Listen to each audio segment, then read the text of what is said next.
Alrighty, I am gonna be playing Lost Odyssey today.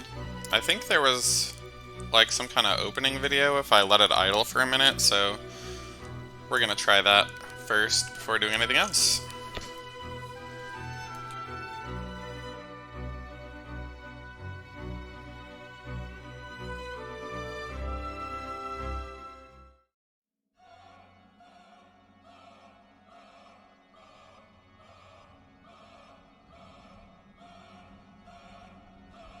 When people die, they just go away. If there's any place a soul would go, it's in your memories.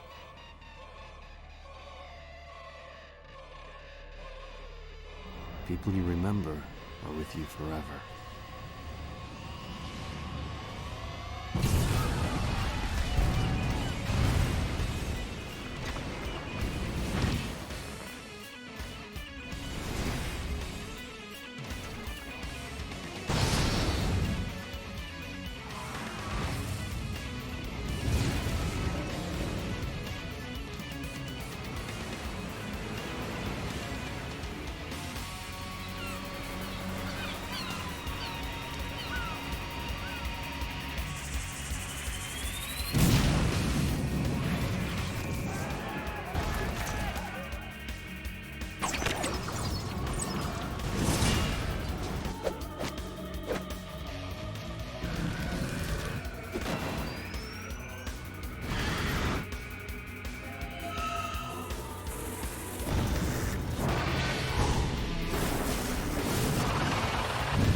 No use for the past.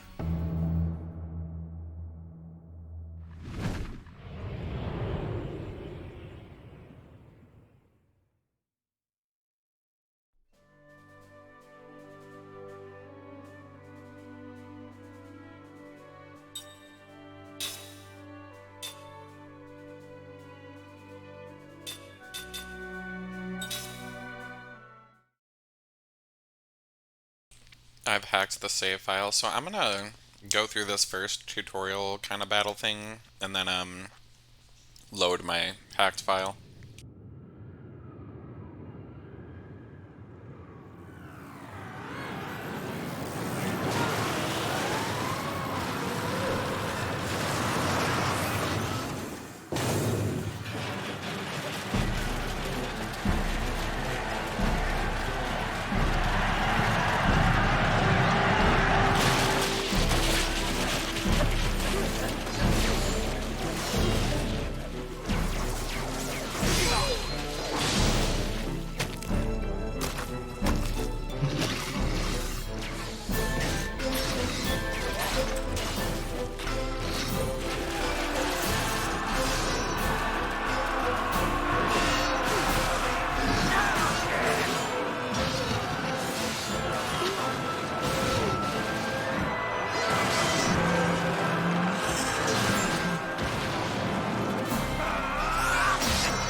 He can't fight us all. Yeah. It's getting darker. What's happening? I've never seen this before. What's happening?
Alright, now we got the hack loaded in.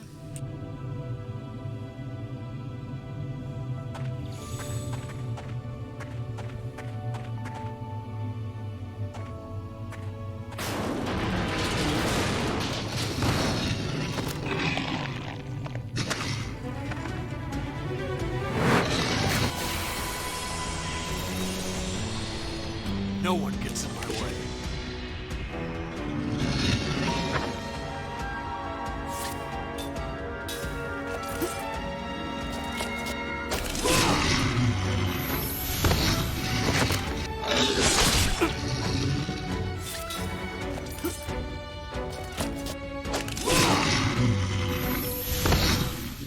Only the strong survive.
taking candy from a baby.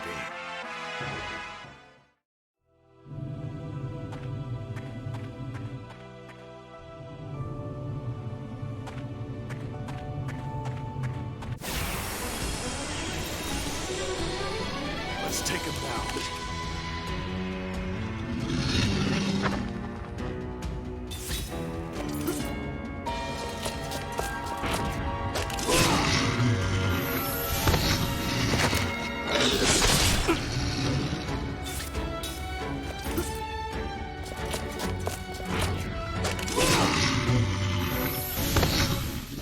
Only the strong survive.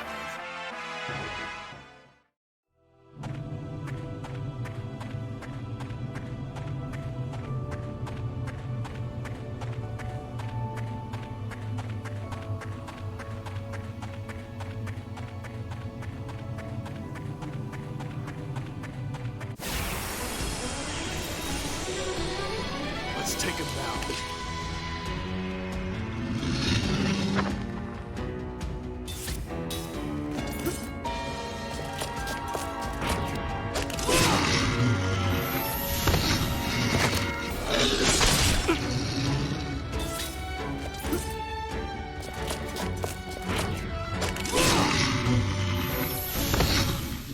Only the strong survive.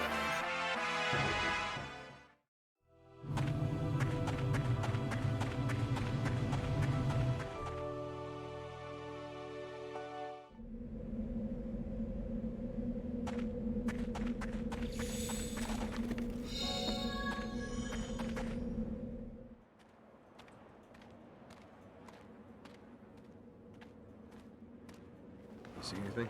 See. Down here. Maybe under the... Yeah. Here, let me help. All this rock could die. Hey, hey, What? that guy over there. He's still alive. Huh? Hey, you!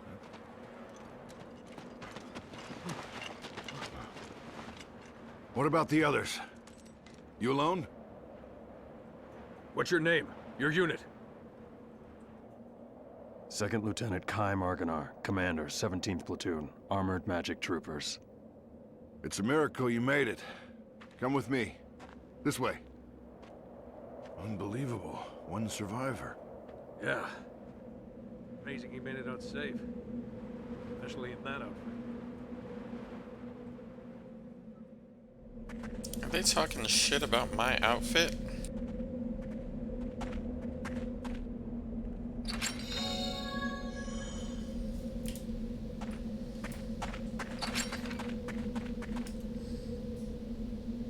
Sorry, Lieutenant. Can you please hang on for a moment? If you're able, how'd you like to collect some of the supplies we have here? None of it's of any use to us anymore, so take whatever you like. Alrighty. I can't believe the war ended like this. The Highlands of Wool have become a field of the dead. Kent should reconsider their strategy now. I hear a meteor fell on the battlefield. Is it true? How did such a thing happen?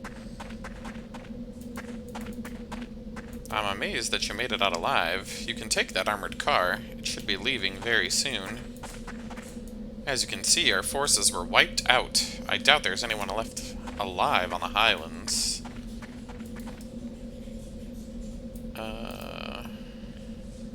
If you're able, collect the supplies. Yeah. They're not letting me leave until I do that, so I might have to discard some items or something. Please excuse me for a moment. This patient needs my attention. Ha! That sure showed him. We wiped those Kent scum out. That's what happens to those who go up against Ura. Ura would never yield to the barbaric Kent beastmen.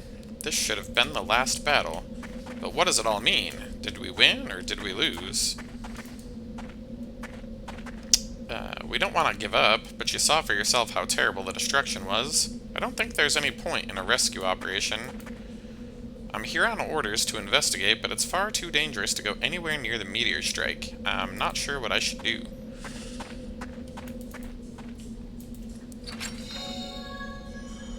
An angel's plume. Let's see.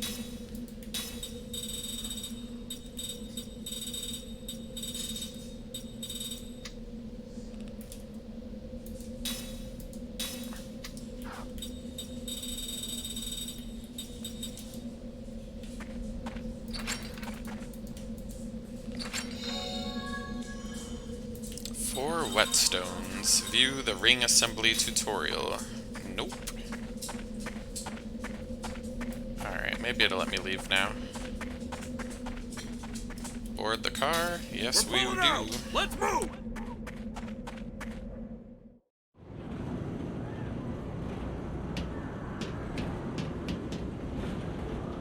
I only saw a flash of light, followed by a big bang. Then everyone was wiped out, friend or foe. What the hell was that? Stay still. It'll hurt more if you move around. Ow, ow, ow. Pay attention to what you're doing. I'm alright since I was on the edge of the battlefield, but the rest of my units... Did you see that busted up magic weapon? I can't believe even magic energy couldn't protect it. Don't worry, you'll be alright. I'm almost done with the treatment. The painkiller should kick in at any moment now. I was prepared to die in that battle, but I never expected to see destruction on such a scale.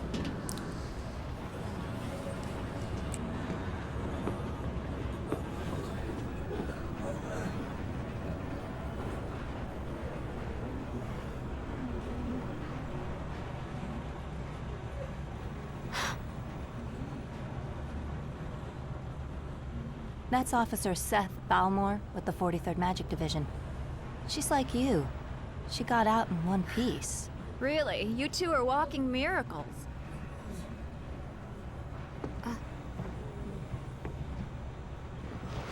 Hey, I...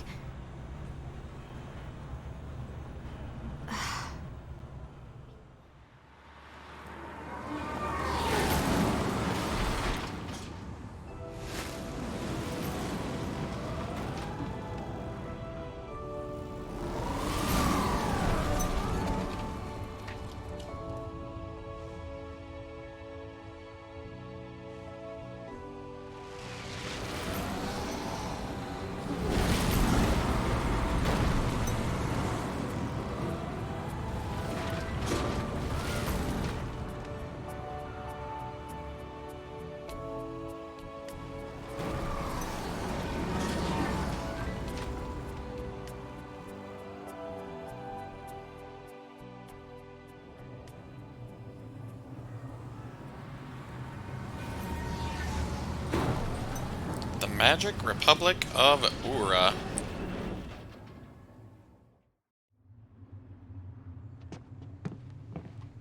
Here's where you get off, Lieutenant. The Council wishes to hear from a survivor, sir. Sorry, not you, Officer Balmore. Hey, I'm a survivor too. The Council has only summoned Lieutenant Argonar. Sit down and shut up. Well, that's just weird. This way, Lieutenant.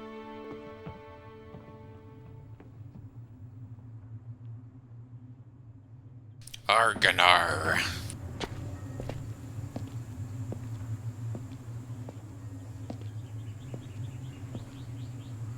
She has some chonky gauntlets. Follow me.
Someone in my unit reckons a lone survivor survived the tragedy at the Highlands of Wohl, but I can't believe anyone made it out of that alive.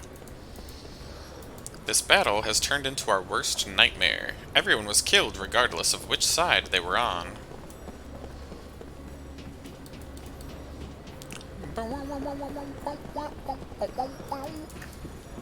Where the hell am I going?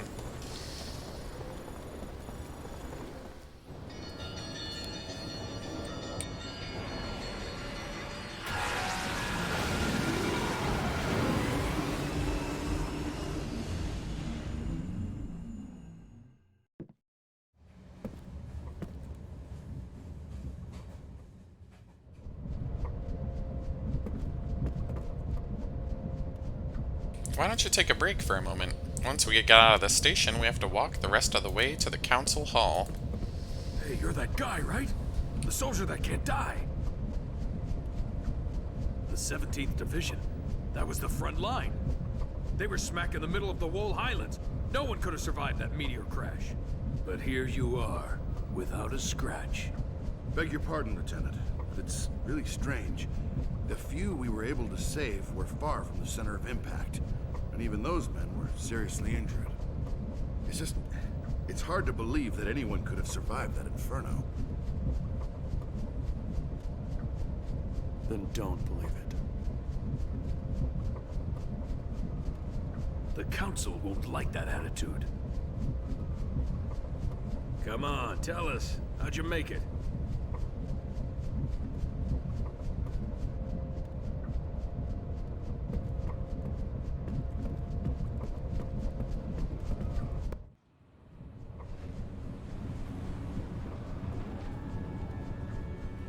Well, he could be immortal.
Years ago, a new power manifested itself onto the world.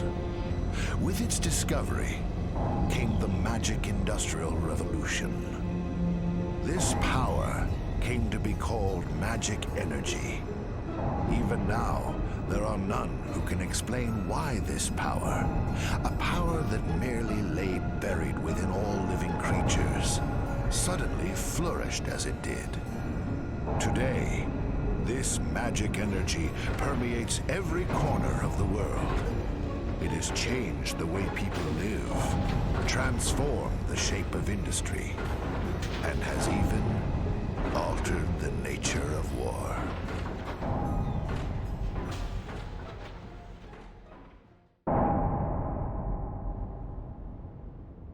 Is it true the Kents have requested a truce? Indeed. We heard that enough men were committed to cover the Wall Highlands and that most of the Kent force were eliminated. This war was started by them. It's only right they withdraw. We've also lost a tremendous number of troops. After suffering such a devastating loss, if the Goza were to strike now, there would be no way we could defend our country. And there are also whispers that Goza was pulling strings behind the invasion. What makes you think that the Goza were involved? We have confirmed that a large amount of military hardware has been moved from Goza to Kent. We assume Goza plans to use Kent to keep things stirred up and destabilize Ura. Are you saying that even the meteor crash was a Gotsan plot? My lord, I have some disturbing information on that subject. We suspect that a situation at Grandstaff may have caused the meteor crash. Grandstaff? This is not the first time that stories about it have reached my ears. This is not confirmed, but magic energy may have leaked out of Grandstaff, interfered with something in outer space, and precipitated this disaster. Gongora! Yes, my lord. The Grand Staff falls under your jurisdiction. Do you have anything to say? Nothing for the moment. Where did you get this information? Construction of Grand Staff is going smoothly. Now that the forces of Ura have suffered such devastating losses, I think we have no other way to protect our land except with the magic energy that Grandstaff will provide. We should hold off on debating the pros and cons of Grandstaff until we've thoroughly reviewed the world's current situation. What you say makes sense. But our plan to use magic energy is a double-edged sword. With all sorts of rumors flying around, we might want to halt construction of Grand Staff. What? Only temporarily. As soon as it's clear that Grand Staff had nothing to do with the meteor collision, we'll resume construction immediately, Gongora.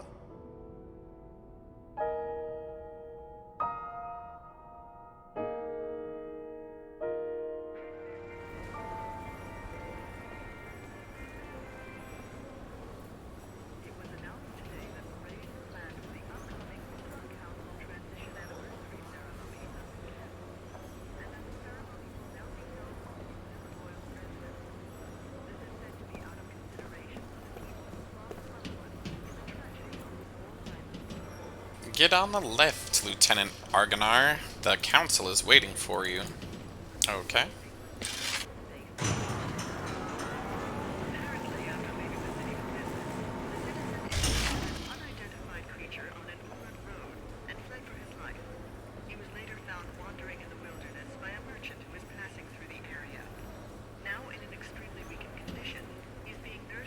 We don't have time to waste here. Once we're out of the station, please follow me straight to the Council.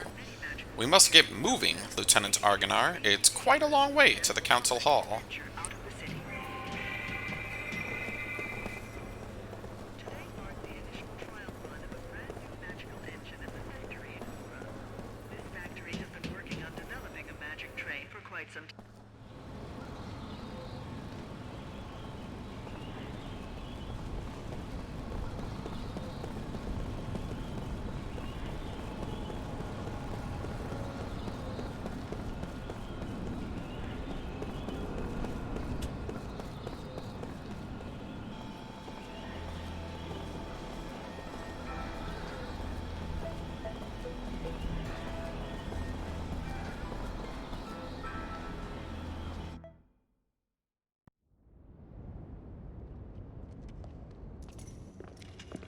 Well done.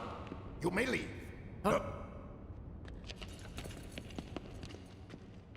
Lieutenant Kayam Argonar, we thank you for a job well done. I am Roxian, chairman of the Central Council of Ura. Well, Lieutenant, it seems people are calling you the Immortal. We've heard there were almost no survivors from Ura or Kent after the meteor crashed on the Highlands.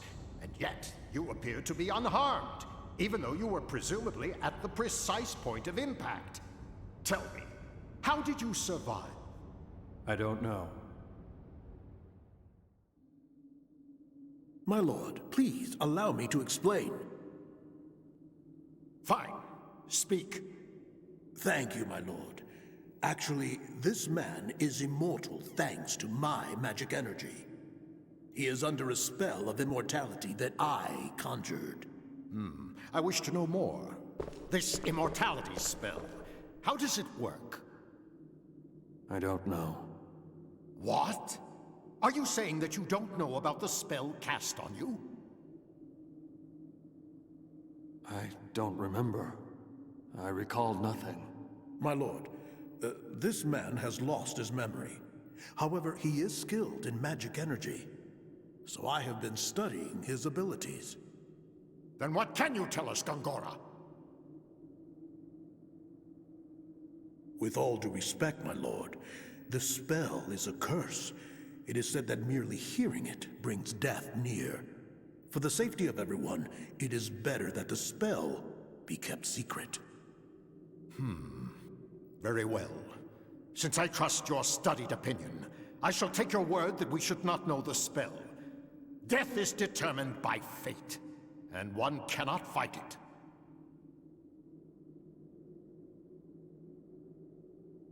Lieutenant, since it seems that you cannot be killed, the Council would like to bestow a special mission on you. We want you to go to Grandstaff. My lord. Gongora, you cannot keep this hidden any longer.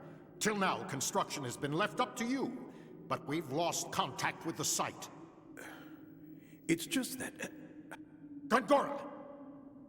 Until we can confirm the Grandstaff project is safe, construction shall be suspended. Yes, my lord. So now, Lieutenant Argonar. You know of Grandstaff, under construction in the Sea of Bas? I've heard that it's a magic staff. Yes, it is. As you just heard, all communications with the site have been cut off for some time now. Considering the danger from magic energy leaks, we suspect that no one can investigate the possible cause, except someone immortal. Well, there is someone else. What did you say? At the Wall Highlands, another immortal. Her name is Balmor.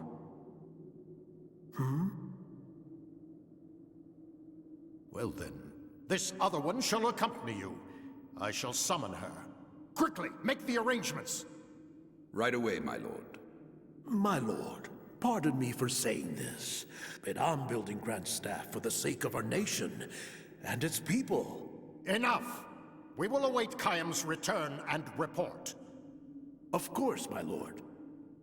You are dismissed, Lieutenant.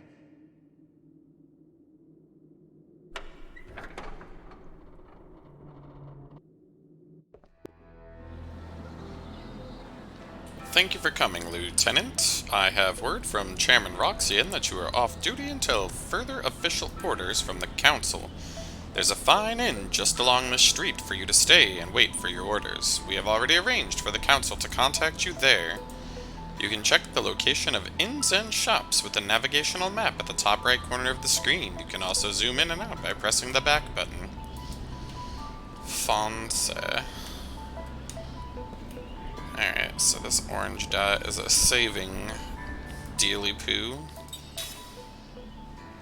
And I've heard that this game can crash while being emulated, so we should probably be saving every once in a while. If you know what I mean, kids.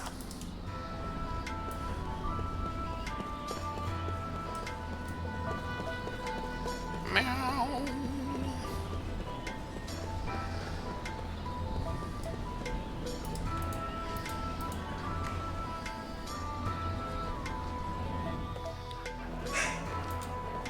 This is a tavern, so I'm gonna guess that that's not an inn. It's either the purple thingy or the blue thingy. perhaps.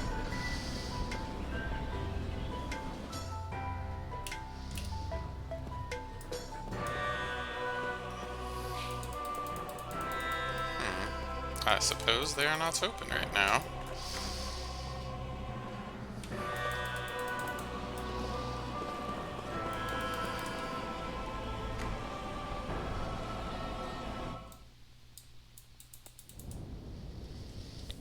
And now, counselors, I propose that Gongora be removed from Grand Staff Project, with control transferred to this council.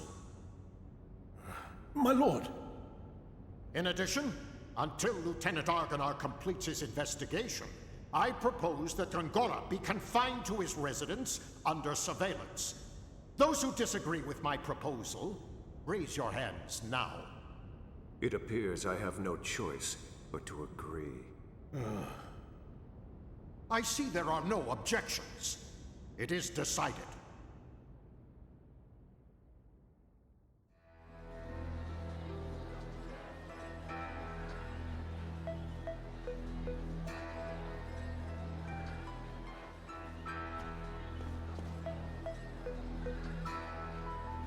Welcome, the council has told me about you. Please enjoy your stay. As Kaim slips into deep sleep, his dream unfolds. A dream or his past. At this moment, there is no way he could know.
The family members have tears in their eyes when they welcome Kaim back to the inn from his long journey. Thanks so much for coming. He understands the situation immediately. The time for departure is drawing near. Too soon. Too soon. But still, he knows this day would have to come sometime, and not in the distant future. I might never see you again, she said to him with a sad smile when he left on this journey. Her smiling face almost transparent in its whiteness, so fragile and therefore indescribably beautiful as she lay in bed. May I see Hannah now? He asks. The innkeeper gives him a tiny nod and says, I don't think she'll know who you are, though. She hasn't opened her eyes since last night, he warns Kaim. You can tell from the slight movement of her chest that she is clinging to a frail thread of life, but it could snap at any moment.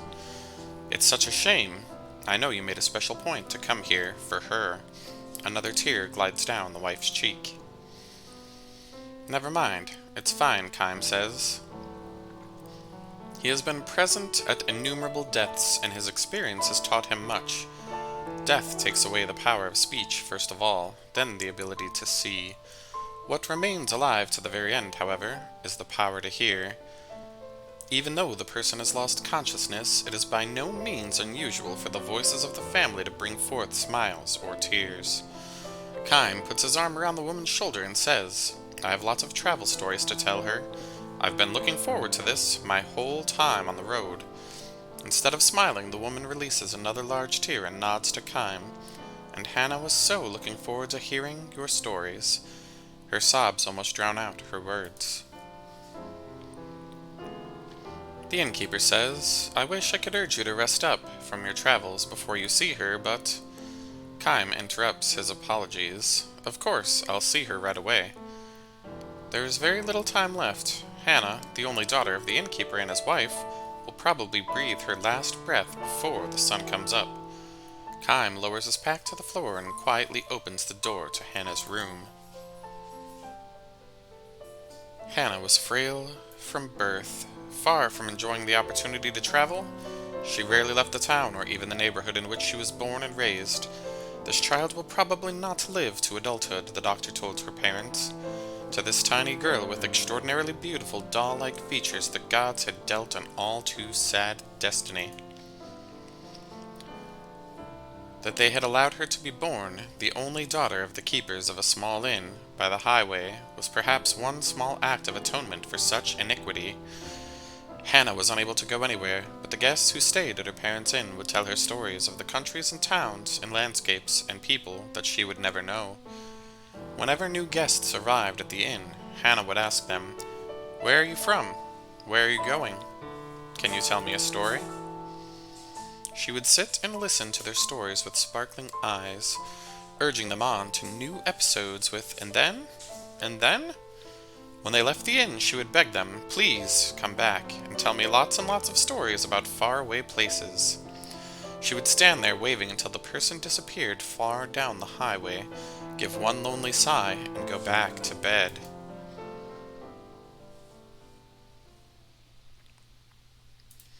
Hannah is sound asleep. No one else is in the room, perhaps an indication that she has long since passed the stage when the doctors can do anything for her. Kime sits down in the chair next to the bed and says with a smile, "Hello, Hannah, I'm back."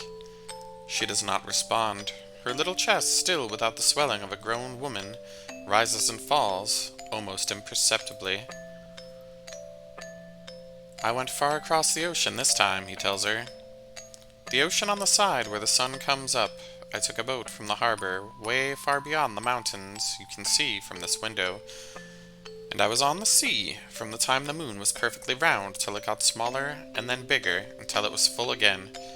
There was nothing but ocean as far as the eye could see, just the sea and the sky. Can you imagine it, Hannah? You've never seen the ocean, but I'm sure people have told you about it. It's like a huge, big, endless puddle." Kime chuckles to himself, and it seems to him that Hannah's pale white cheek moves slightly. She can hear him. Even if she cannot speak or see, her ears are still there. Believing and hoping this to be true, Kime continues with the story of his travels. He speaks no words of parting. As always with Hannah, Kime smiles with a special gentleness he has never shown to anyone else, and he goes on telling his tales with a bright voice, sometimes even accompanying his story with exaggerated gestures. He tells her about the blue ocean, the sky. He says nothing about the violent sea battle that stained the ocean red. He never tells her about those things. Hannah was still a tiny girl when Kime first visited the inn. When she asked him, "Where are you from, and will you tell me some stories?" With her childish pronunciation and innocent smile, Kime felt a soft glow in his chest. At the time, he was returning from a battle. More precisely, he had ended one battle and was on his way to the next. His life consisted of traveling from one battlefield to another, and nothing about that has changed to this day. He has taken the lives of countless enemy troops and witnessed the deaths of countless comrades on the battlefield. Moreover, the only thing separating enemies from comrades is the slightest stroke of fortune. Had the gears of destiny turned in a slightly different manner, his enemies would have been comrades, and vice versa. This is the fate of a mercenary. He was spiritually worn down back then and feeling unbearably lonely. As a possessor of eternal life, Kaim had no fear of death, which was precisely why each of the soldiers' faces distorted in fear, and why each face of a man who died in agony was burned permanently into his brain. Ordinarily, he would spend nights on the road drinking, immersing himself in an alcoholic stupor, or pretending to. He was trying to make himself forget the unforgettable. When, however, he saw Hannah smile as she begged him for stories about his long journey, he felt a far warmer and deeper comfort than he could ever obtain from liquor. He told her many things. About a beautiful flower he discovered on the battlefield, the bewitching beauty of the mist filling the forest the night before, the marvelous taste of the spring water in a ravine where he and his men had fled after a losing battle, and also about a vast, bottomless blue sky. He never wanted to tell her anything sad. He kept his mouth shut about the human ugliness and stupidity he witnessed endlessly on the battlefield. He concealed his position as a mercenary from her, kept silent regarding his reasons for traveling constantly, and spoke only of things that were beautiful, sweet, and lovely. He sees now that he told Hannah only beautiful stories of the road, like this not so much out of concern for her purity, but for his own sake. Staying in the inn where Hannah waited to see him turned out to be one of Kaim's small pleasures in life. Telling her about the memories he brought back from his journeys, he felt some degree of salvation, however slight. 5 years, 10 years, his friendship with the girl continued. Little by little she neared adulthood, which meant that, as the doctors had predicted, each day brought her that much closer to death. And now, Kaim ends the last travel story he will ever share with her. He can never see her again, can never tell her those stories again. Before dawn, when the darkness of night is at its deepest, long pauses enter into Hannah's breathing. The tiny thread of her life is about to snap as Kaim and her parents watch over her. The tiny light that is lodged in Kaim's breast will be extinguished. His lonely travels will begin anew again tomorrow, without end. You'll be leaving on travels of your own soon, Hannah, Kaim tells her gently. You'll be leaving for a world that no one knows, a world that no one has ever gone to and come back from. Finally, we will be able to leave your bed and walk anywhere you want to go. You'll be free. He wants her to know that death is not sorrow, but a joy mixed with tears. It's your turn now. Be sure and tell everyone about the memories of your journey. Her parents will make that same journey again someday, and someday Hannah will be able to meet all the guests she has known at the inn far beyond the sky. I, however, can never go there. I can never escape this world. I can never see you again. This is not goodbye, for it's just the start of your journey. He speaks his final words to her. We'll meet again. His final lie to her.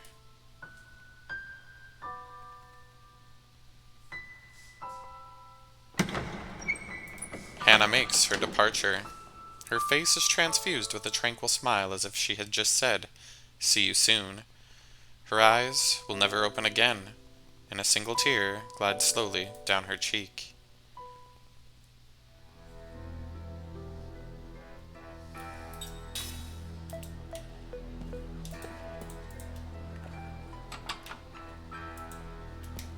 Shit is locked, yo!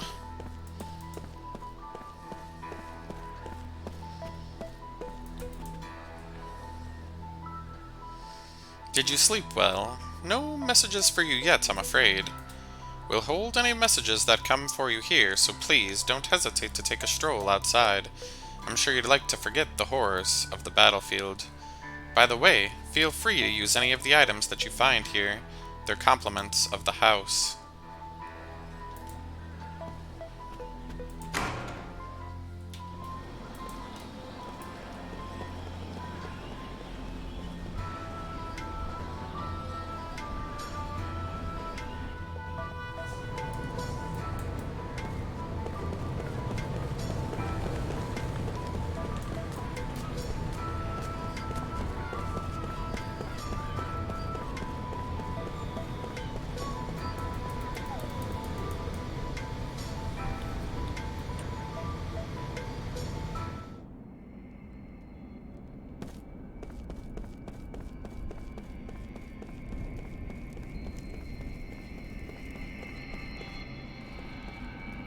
Lord Gongora is not seeing anyone at this time.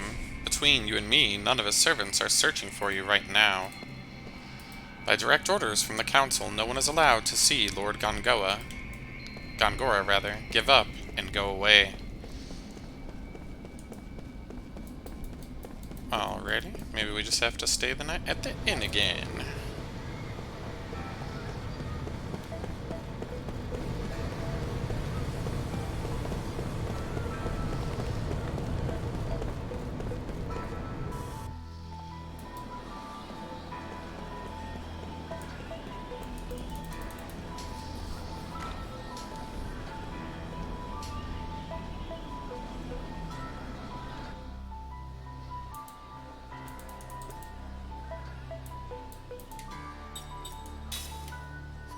Perhaps not.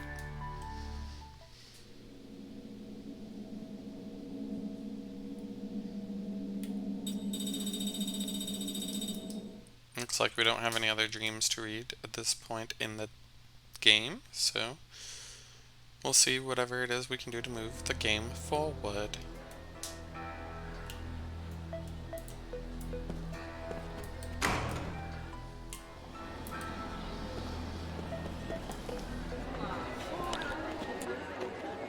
Whoop, sorry. Oh, look out. Hey. Sorry, miss.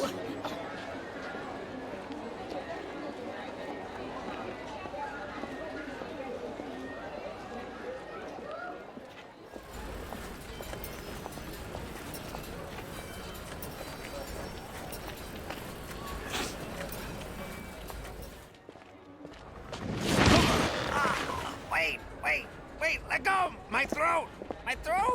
Damn! Why are you following me? You're Kai Marganar! I mean, Lord Gongora asked me to do it! It's the truth! I'm supposed to tell you to go to his manor.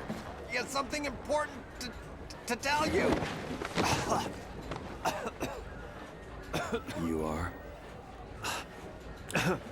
Jansen, messenger for Lord Gongora. At your service.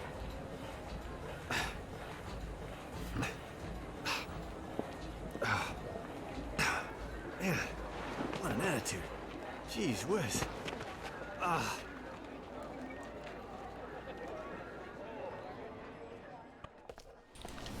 Right in the throat.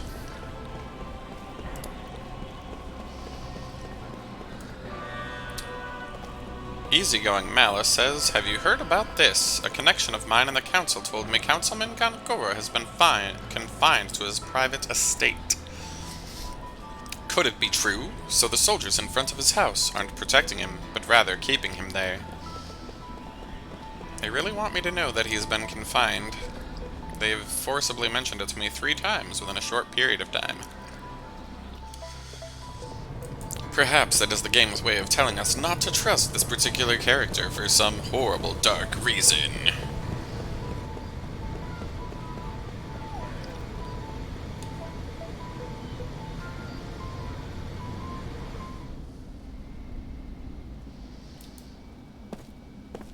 I keep forgetting I need to, like, kind of tap A when the screen transitions to get rid of that stupid pop-up thing.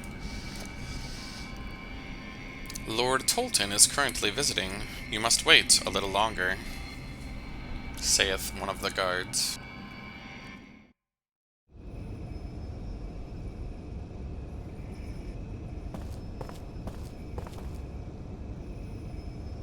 House arrest is going too far. I have firmly opposed Roxian on this. Do not despair, Gongora. Thank you, Your Majesty. It is much more than I could have asked. Your father would have been pleased. I could never fill my father's shoes. And now that Ura is a republic, I am simply a citizen like everyone else. I am no longer Your Majesty. I respect the royal blood that flows in your veins. It is only fitting that I offer the respect you're due. Do not be foolish. People will think you're a dissident who wants to restore the monarchy.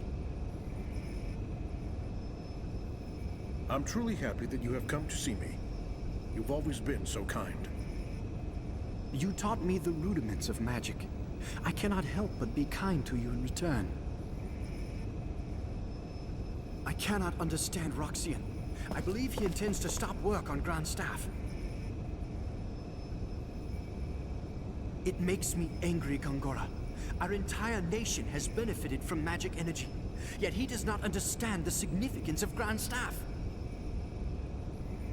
If we can increase magic energy with Grand Staff, just think how much better our people's lives would be. We would no longer need soldiers. You have seen the future of Ura, and how Grand Staff can make it happen. Roxian's vision is too narrow for our nation to grow. I am sorry you had to witness that. There is no need to apologize. I'm happy Your Highness understands.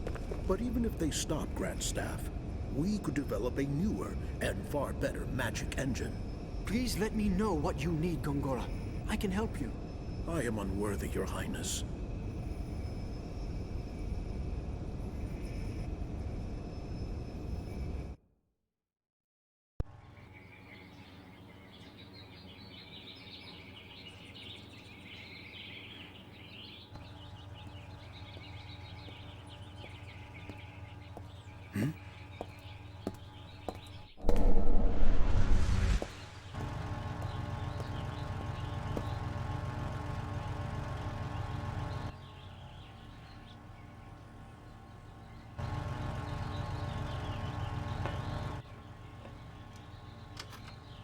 Please, go in.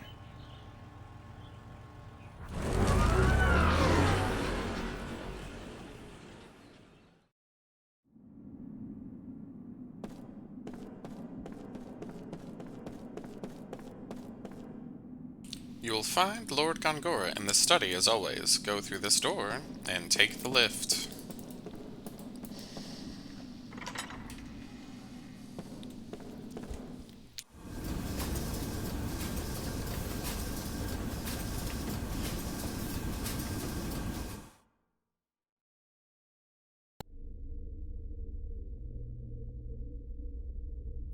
That woman. How could she be in Ura without me knowing?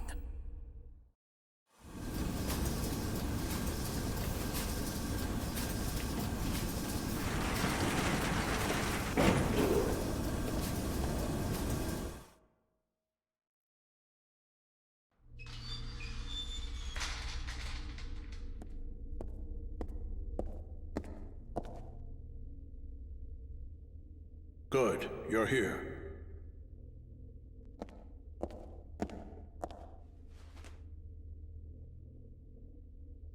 I asked you here for only one reason.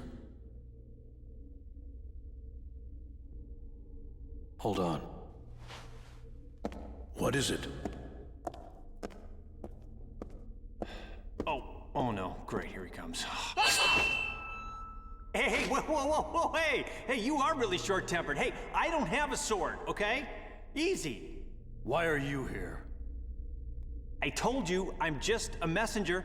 I came to see if you really come or not, which you have, so that's good. That's enough, Kaim. He's on our side. Thanks. A little late, though. We can use him. He's cunning and quick, and he has many connections. I want you to take him on your investigation of Grand Staff. No way, sir. You know, I thought he'd say that, my lord. His shoes, hello? Look, this other immortal joining the investigation, she might be dangerous. Why? The woman was once a pirate. I don't know how it happened, but she's now a soldier for our army. Well, the past is the past, and I know little else about her. Take Jensen with you. He can help keep her in check. Despite what else he may be, he has a healthy respect for women. So, you know, I heard she was a looker, if you catch my drift. I mean, you've seen her, right? Okay, be that way. You guys are way too serious. Pirate. All right. Understood. All right, then. I'll be there early. Oh, yeah, you can count on it. Remember, Kaim, you're the only one I can trust.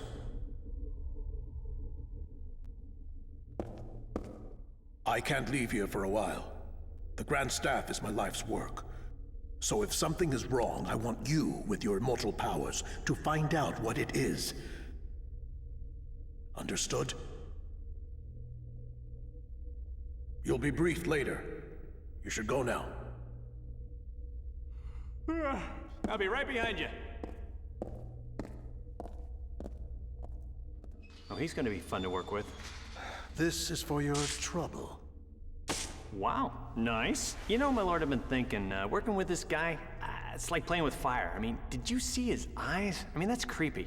I got a bad feeling about this whole thing. I mean, this little guarantee is not gonna be enough, I'm afraid, to keep an eye on him.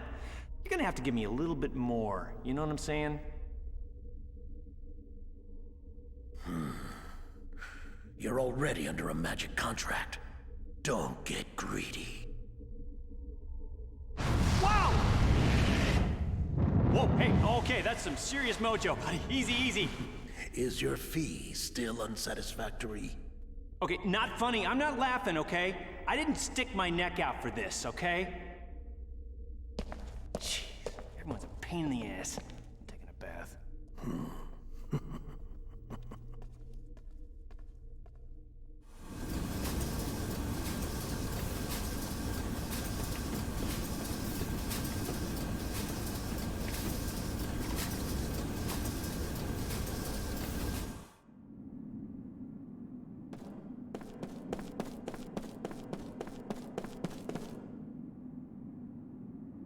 Lieutenant, do you have everything you need for your journey? You should prepare yourself well so that you may better fulfill the expectations of Lord Gongora. Having you coming in and out of here could damage his reputation. The council won't look kindly on it. You won't be allowed to re-enter the mansion once you leave. Are you sure you want to leave? Let's get the flock out of here.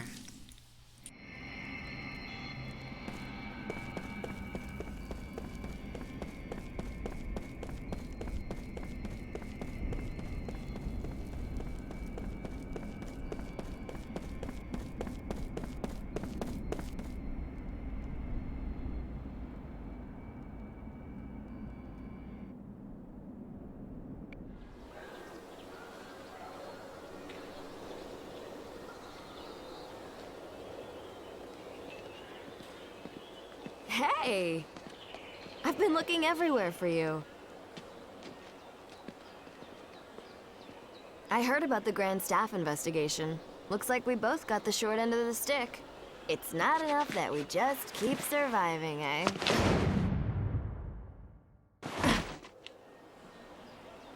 There's always something.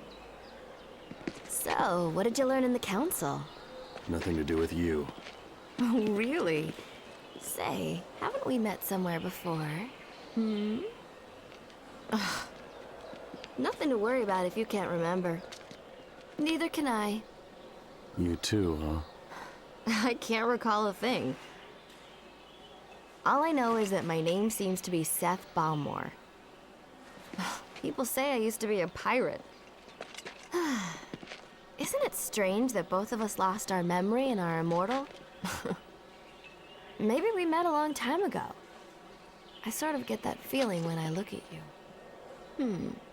When we met before, were we enemies? Or allies? Or maybe even lovers? Looking forward to starting our journey tomorrow, Kaim Arganar. Tomorrow? You still haven't been contacted by the council? You set out for Grand Staff tomorrow morning. I thought you would have heard by now. Oh, by the way, I'll be joining you on your little trip. So you are going with me then? Being late is strictly forbidden.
I think I just have to go back to the inn, perhaps. I don't know. It did say tomorrow, so for me that means let's pass some time, right?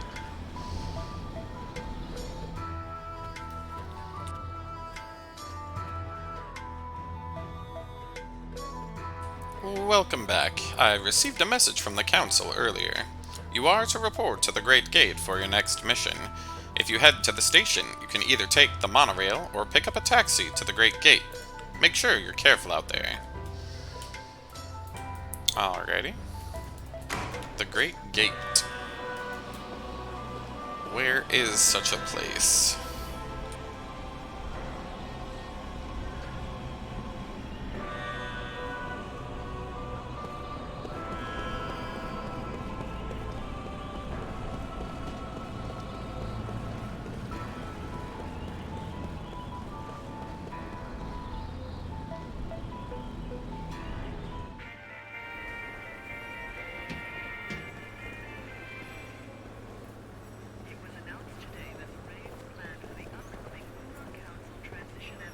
Welcome, this is where you go if you need directions or have any questions about how to use the monorail system.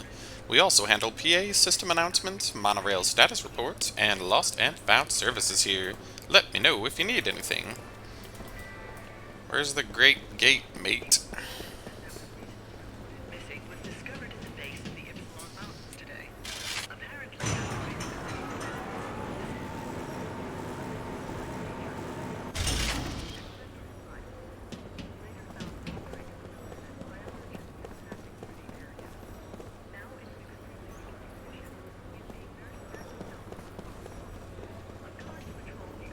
This monorail is not in operation, so that kind of makes it fairly distinct.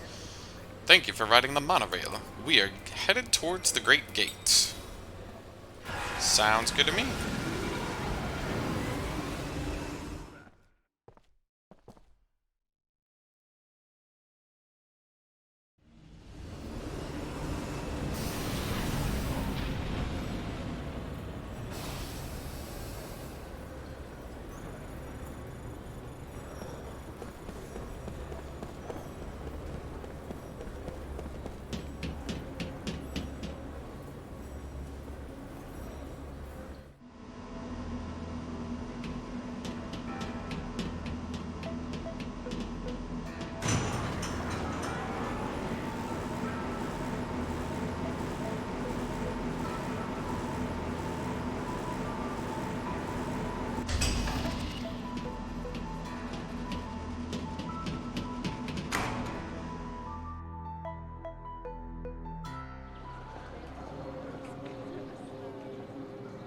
The Great Gate of Ura. Why aren't we leaving? We should have already been gone by now. I'm waiting for somebody. What? Who? There's somebody else on the team. Huh? I haven't heard about that. I have.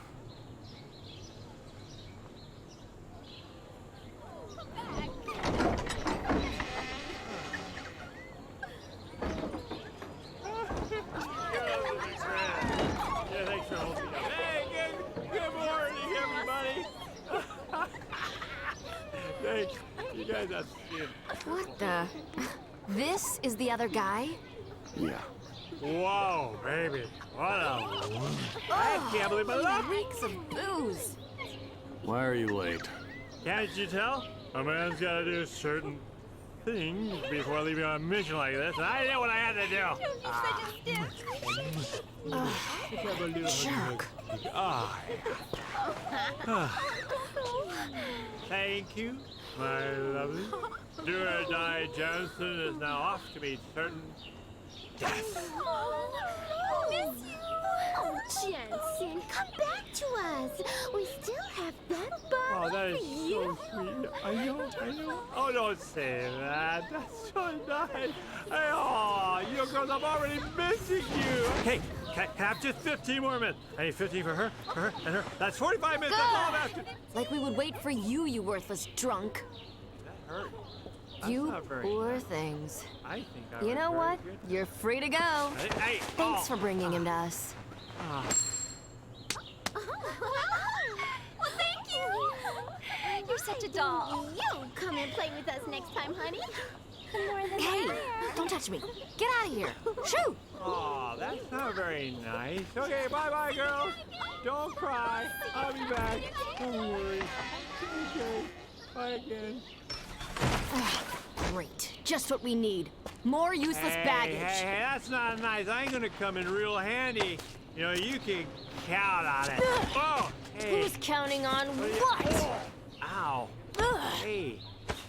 Man, you are so angry. What is your problem? Hey, you ready? Oh boy. That guy is the hot mess I remember him to be. What is this thingy? Kick it. When a barrel comes along, you must kick it.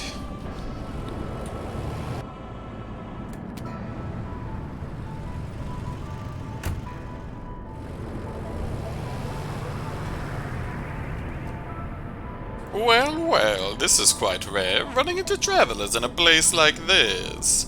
If you're going on a journey, then you've sure lucked out running into me. I just got some new wares in stock, so take a look at what I have to offer. Beyond the Great Gate is a dangerous region infested with monsters. You'd best be prepared if you're traveling through there. From equipment to medicine, I've got everything you need. I think I'm all set, buddy. I run a small and humble shop in the city of Ura. If you're in need of medicine or such, pay me a visit. I think you'll be quite happy with what you find. I think he's trying to have sex with me. I'm scared for my life. She'll immediately vacate. La plaisance. Cool. I'm gonna guess we go to the place with the exclamation point next to it.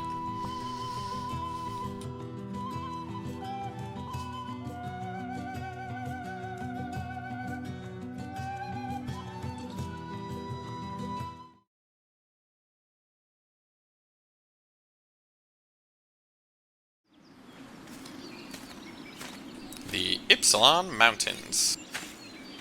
Quick, easy, bug. I just gotta follow him. This is like a death march. Hey, we gotta get through that?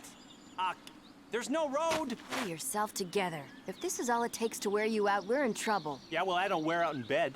Once we get through here, there's the Ypsilon Range. Those mountains are steep and rugged. The weather is unpredictable. And since the ground is unstable, we have to be on the lookout for rock slides, too. Of course, I expect to see you take a tumble into the canyon before we see any rocks doing it. Yeah, funny. You know, Lord Gungora was saying you have a problem with your memory, right? I mean, you sure know these mountains well enough. And of course, you know you shave your legs every day and you pluck your eyebrows. And you owe me money, so I'm confused. You sure you really don't remember? My body remembers. What? There was a time when I used to rush through here. I was a pirate, and supposedly I also went through these mountains. But I just don't know what the truth is. I don't have any answers. Huh. Well, what about you? Did anyone tell you what you once were? No. Nothing? Nothing. Well, since you're so upbeat and happy, I doubt if anyone would remember you. That's fine with me. Oh? My body also remembers. How so? Just that it was painful.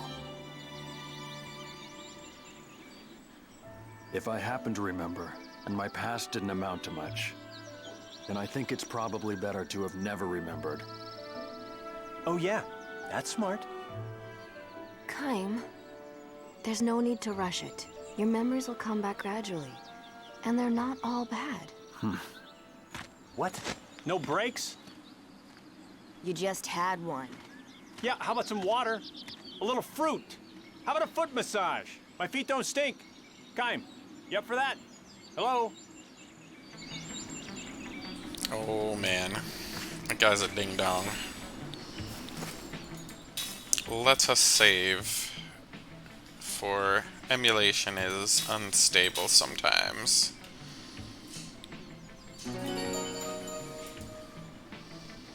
Checking saved games. Don't turn off your console. It ain't a console, buddy.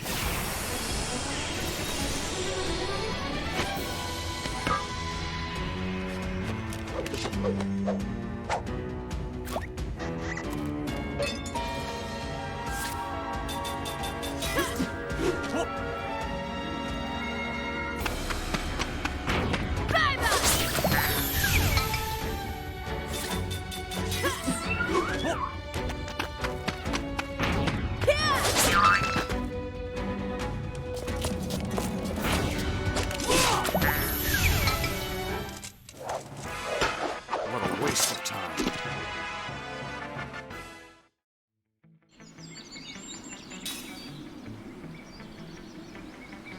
I meant to click no on that. Oopsie daisies.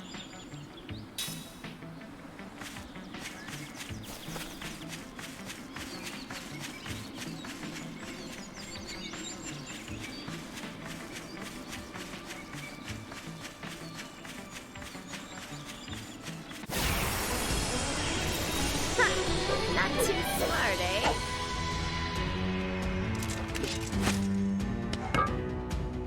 Yeah, I guess it really depends. At public schools in the US,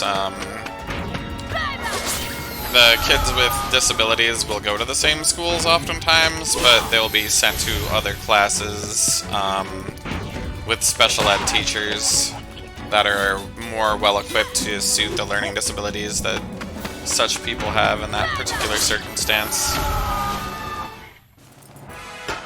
It's not in my nature to lose.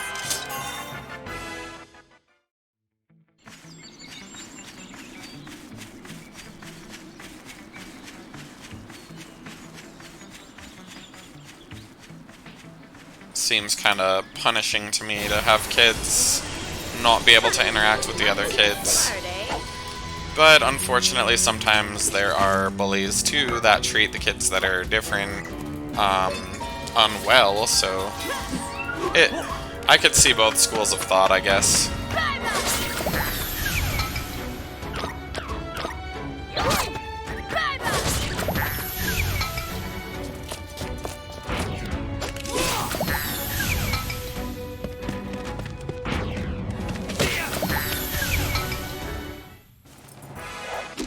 I am the greatest!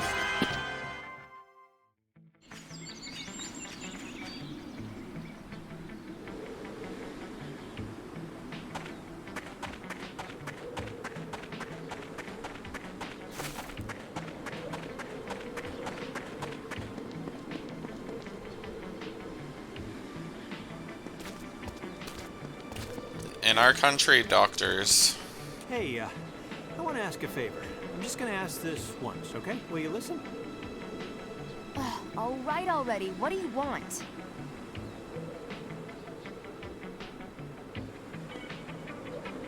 Whining. Okay.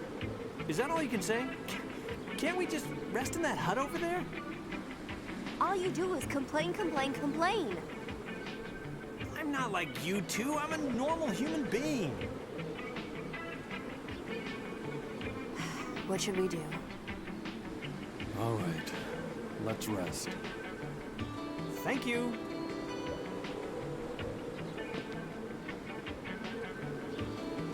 I think it's a little bit of a multitude of factors. Like, I'm sure the teacher, the student themselves, the parents, people that, you know, understand the limitations and abilities are all going to be involved to some degree to decide how much, you know, whatever that particular disability is creating issues in their life and all that good stuff.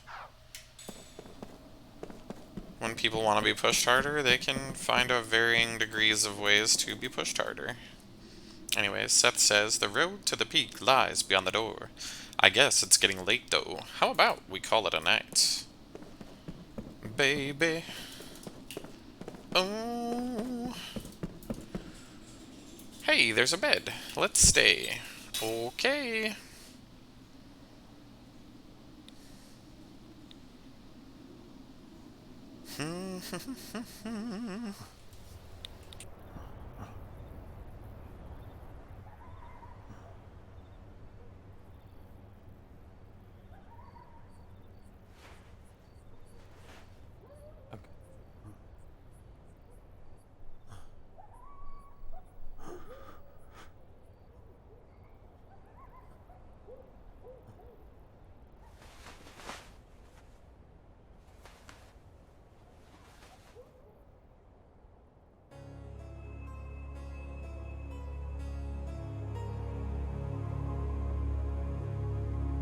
Listen, if either Kime or Seth seem like they're starting to regain even a fragment of their memories, use this.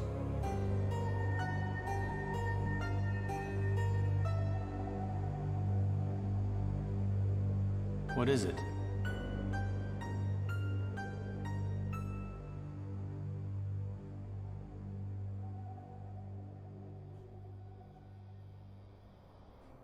Oh, hi. I couldn't sleep. I'm usually exercising, sparring with people, and I work out a lot before I... Was that all? Was what all? About what? You know what I mean. Yeah. Well, no, I don't know what you mean. What do you mean?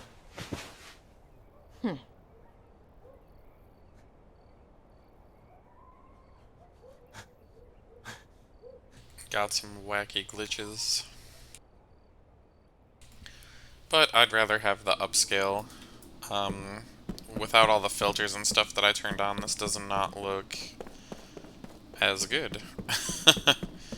So I'll take the little bugs. Little bugs. Good morning, Kime. Once we leave here, we'll almost be at the peak. Let's get moving.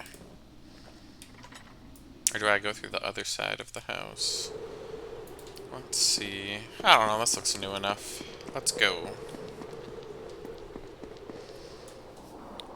The air feels humid. Well, it's not gonna rain. I know the weather. I have a sense about these things. And the sun's gonna break through any second, and you'll be peeling off the clothes. Trust me. Oh, great. It's raining. What'd I say? It's gonna rain. I knew it. Dang.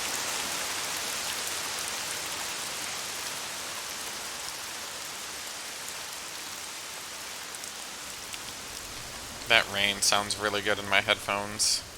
It sounds real.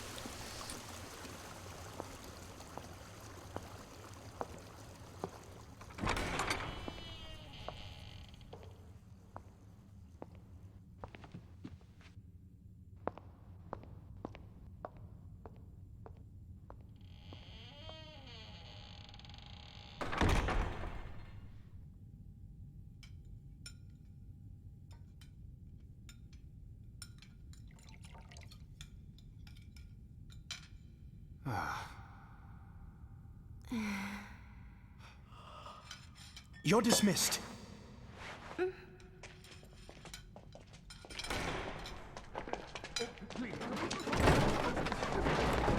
Oh, Lord Gongora, please wait. Pardon the intrusion. Oh! Gongora, what are you doing? A moment, please.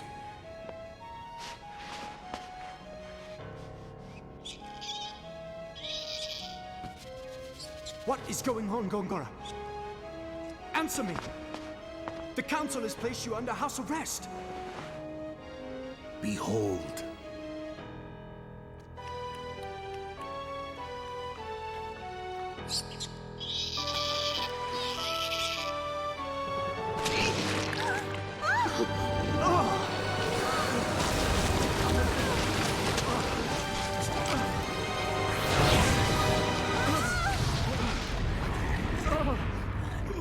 Gongora, what is the meaning of this? There are those who do not wish the monarchy restored to power. But I do not wish it to be restored to power. With all due respect, while some fools completely support our current republic, there are also those who long to restore a powerful monarchy. Regardless of what your highness may desire, our country struggles with two political forces, the past and the present. You must be aware of this. Fortunately, I was able to sense your danger through magic energy. Even though I am under house arrest. I could not allow you to be harmed. There are many ways I can secretly move from my manor to yours, Your Highness. But if Roxian knew you had been out of your home, you would be subject to even tighter restrictions. I can look after myself. I, however, cannot. Had you not come, I would have ended up like that mouse. You can always rely on me, Your Highness. Thank you, Gongola. Thank you.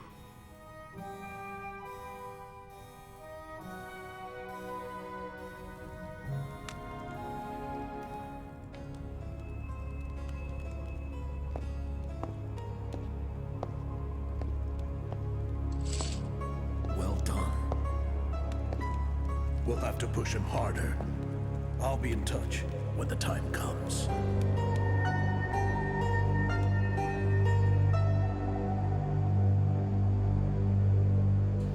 Oh my.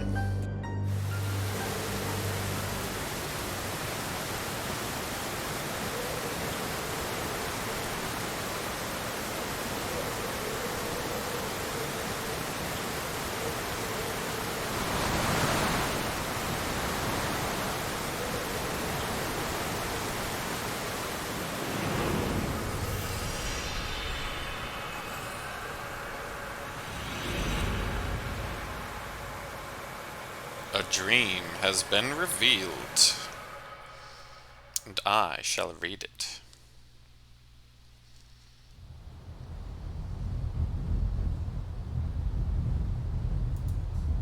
Strong winds have always blown across the vast grassy plain. Perhaps the area's topography has something to do with it, but the direction of the wind remains constant, irrespective of the time or season. From east to west, from the horizon where the sun rises to the horizon where the sun sets.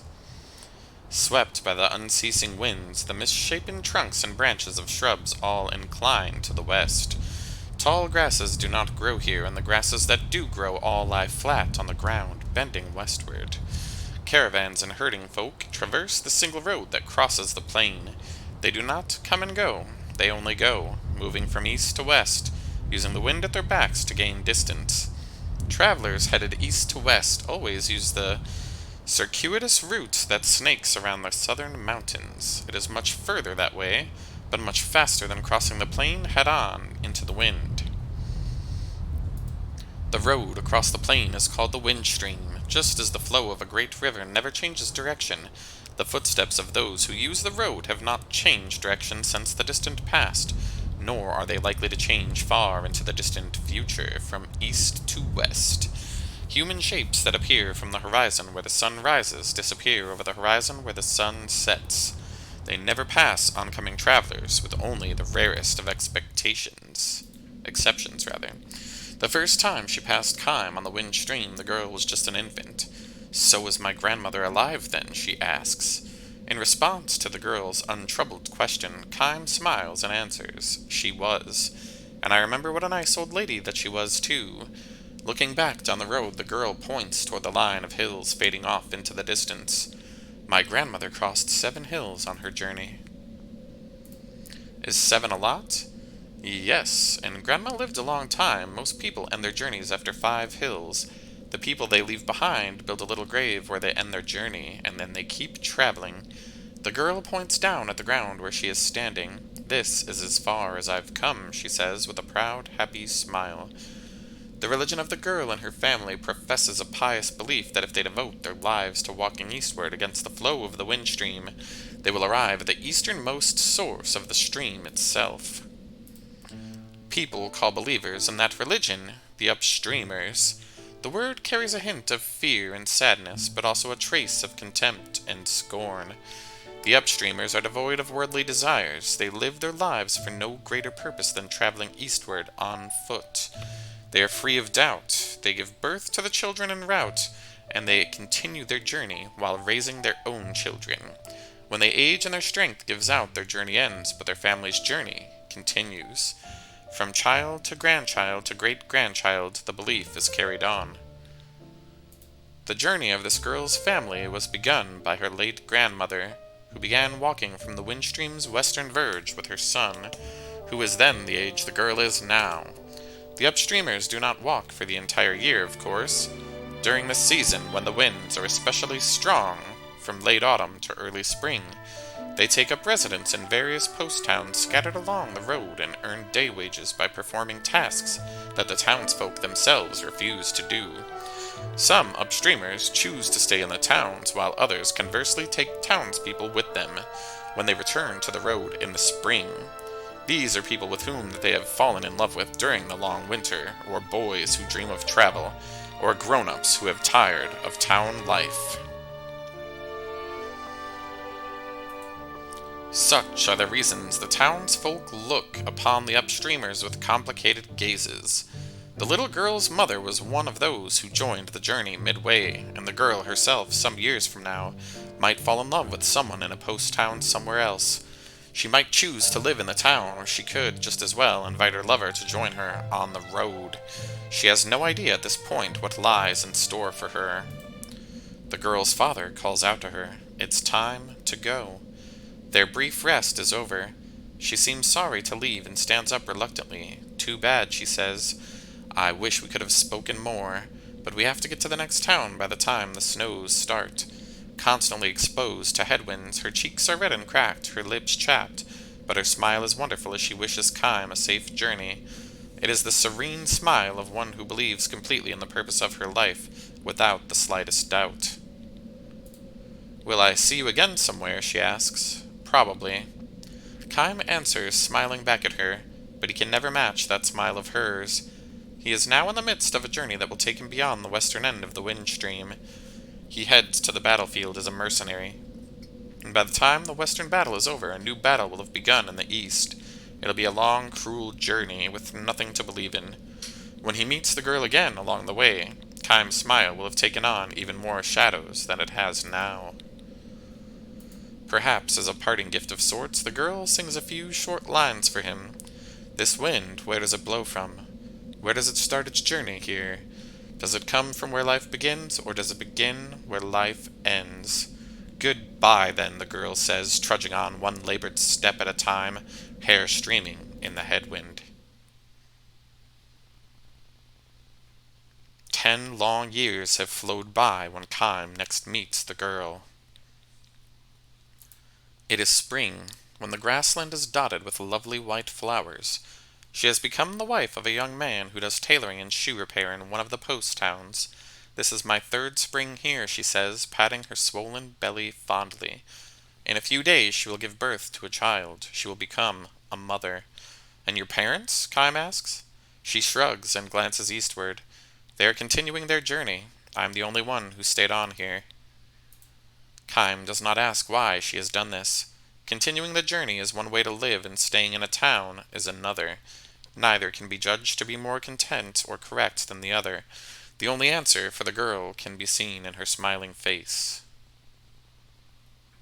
"But never mind about me," she says, looking at him suspiciously. "You haven't changed one little bit from the time that we met so long ago. For the 1,000-year-old Kym, 10 years is nothing but a change in season. Some lives are like that," he says, straining to smile. "Some people in this world can never grow old, no matter how long they live." He looks at the girl, now grown into a woman, and wonders again, living through endless ages of time, is it a blessing or a curse? Kym's remark hardly counts as an explanation, but the girl nods with a look of apparent understanding. "If that's the case," she says, "you should be the one who goes to the place where the wind begins. You'd be the perfect Upstreamer." She could be right, after all. The lifespan given to humans is far too short for anyone to travel against the flow of the Windstream as far as the starting point of the wind. Still, Kym responds with a few slow shakes of his head. "I'm not qualified to make that journey." "No? Anyone can be an Upstreamer. Anybody, that is, who wants to see where the wind starts with his or her own eyes." Having said this, however, the girl adds with a touch of sadness, "No one has actually seen it, though, I suppose."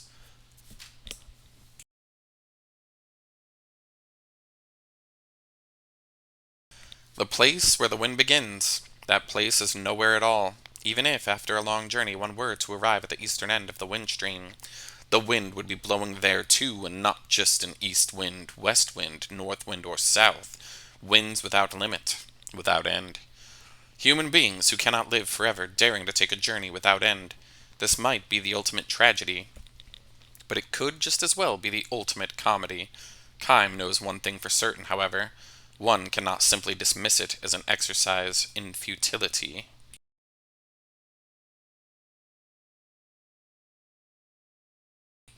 How about you, he asks the girl. Aren't you going to continue your journey soon? She thinks about this for the space of a breath, and caressing her swollen belly, she cocks her head forward and says, I wonder, I might want to go on living the way I am now forever, or then again, I might feel that desire to reach the starting point of the wind.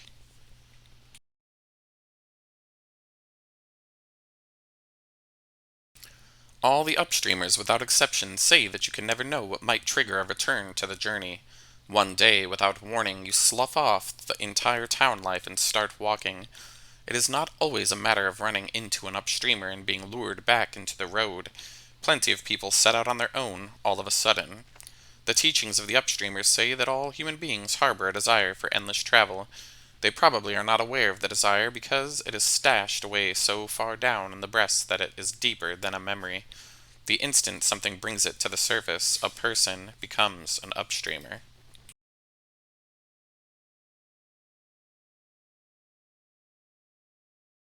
Even you have the desire, the girl says to Kime.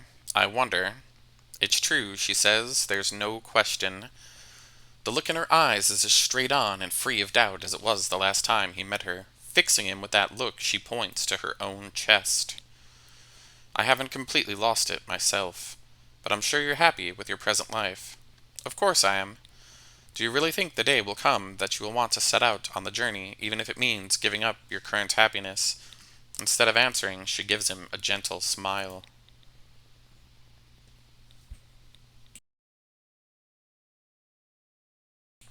Many years flow by, but every now and then something reminds Kime of the girl's words, that everyone harbors a desire for endless travel.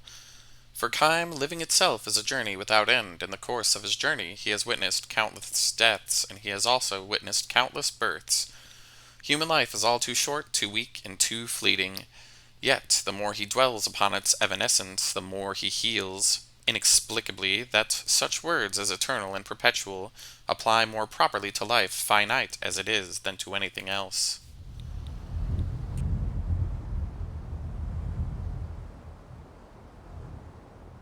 Traveling down the windstream for the first time in many years, Kime spies the funeral of an upstreamer. A young boy in mourning dress stands by the road, holding out wildflowers to passing travelers and urging them to offer up a flower to a noble soul who has made the long journey this far. Kime takes a flower and asks the boy, is it a member of your family?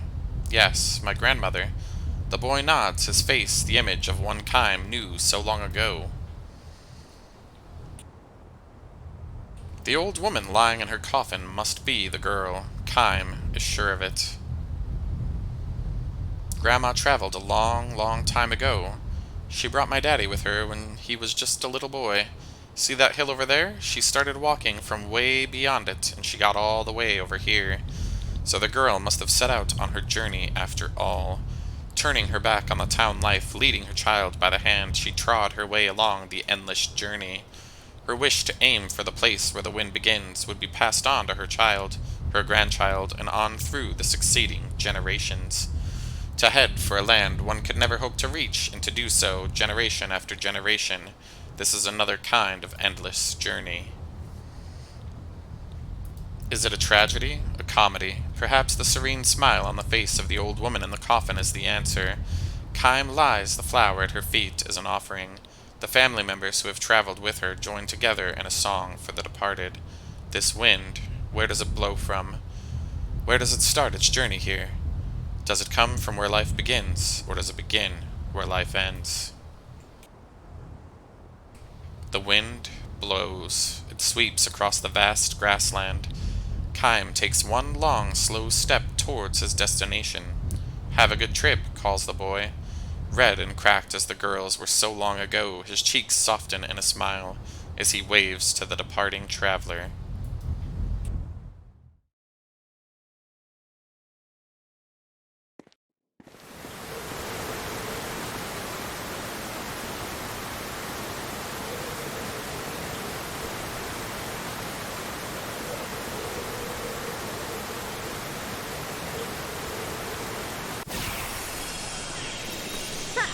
Not too smart, eh?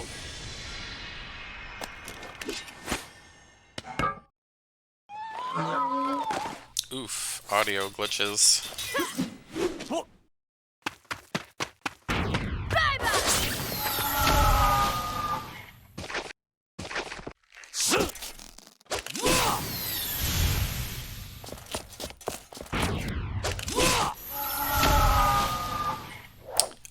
I know that you can,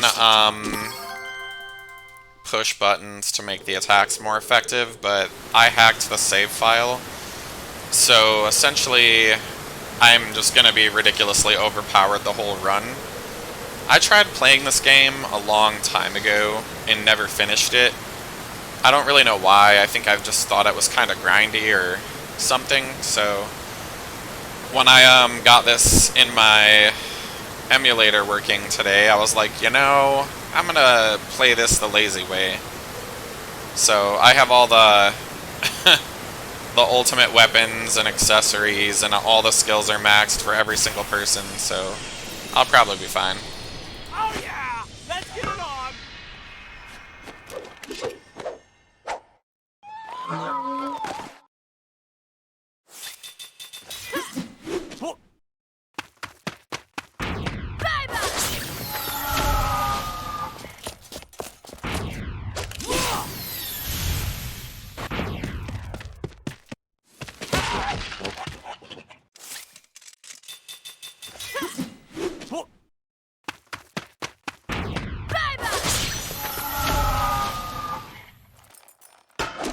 Well, what did you expect?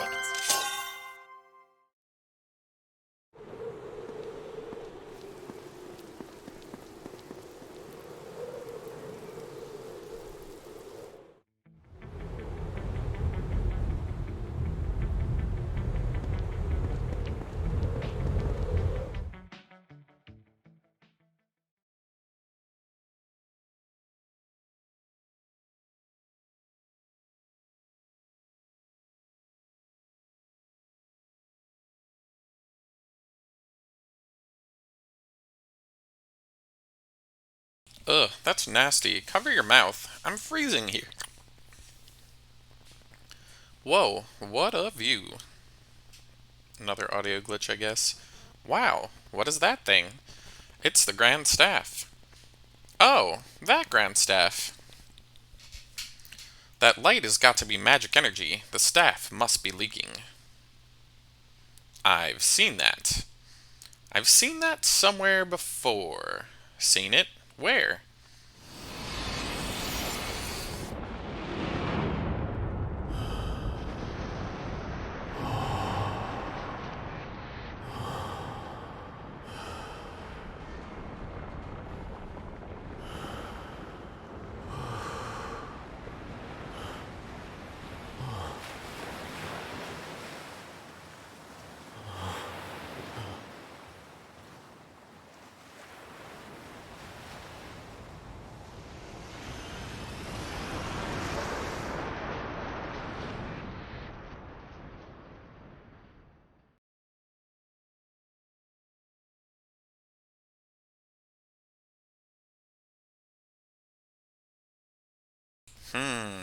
I don't remember, says Seth. Oh, deja vu, or maybe your memory's coming back.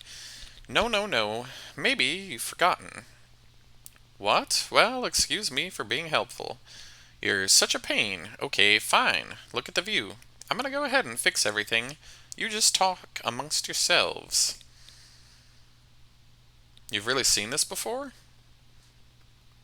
What do you mean by that? Just like what I said. Do you feel like you've seen this before? What's with you?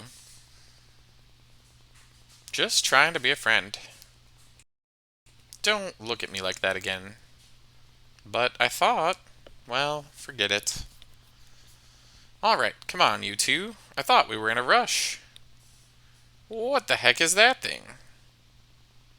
Kind of saps all the emotionalness out when the music just does weird stuff.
We did it!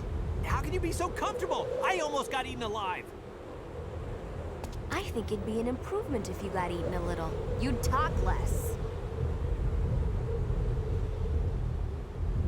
Hurry up. I thought we were in a hurry.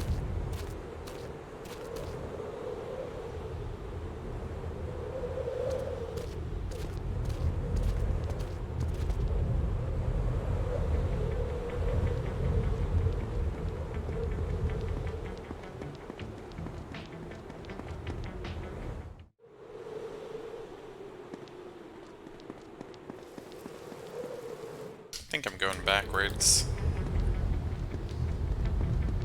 No worries.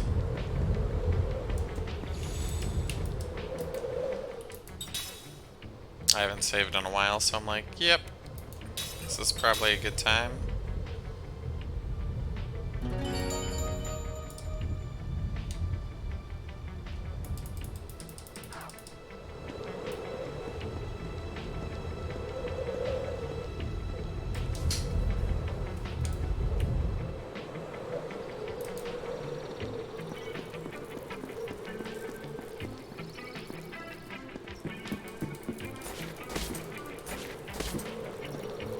Yay! There's not actual platforming. Never really a huge fan of that in RPGs, to be honest.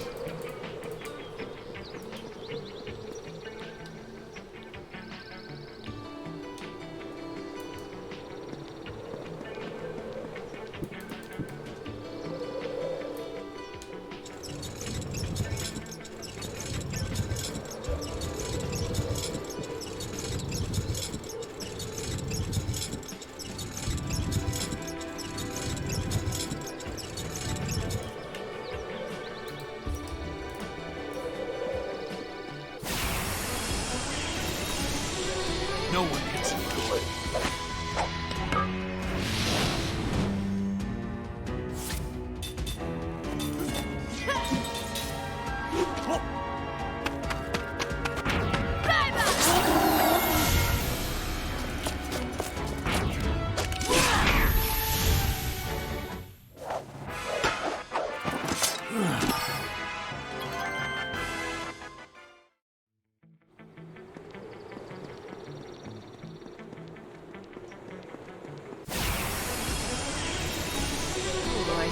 I'm gonna like this.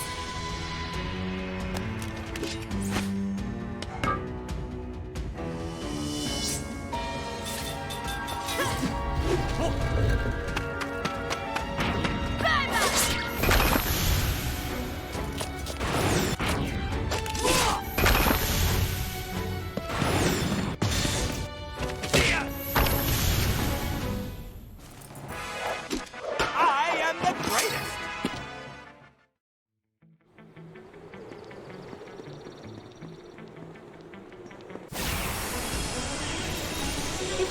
Such encounter rate.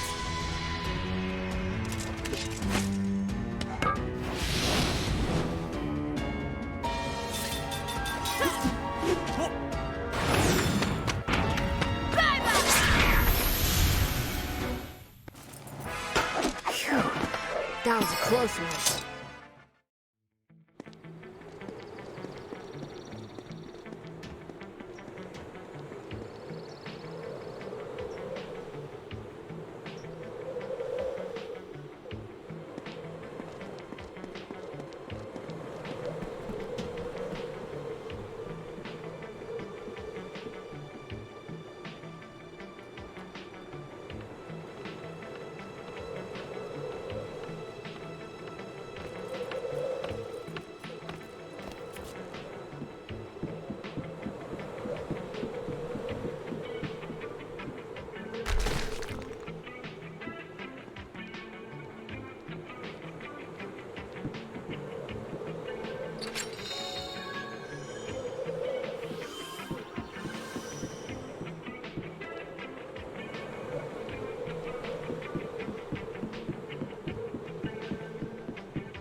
Not too smart, eh?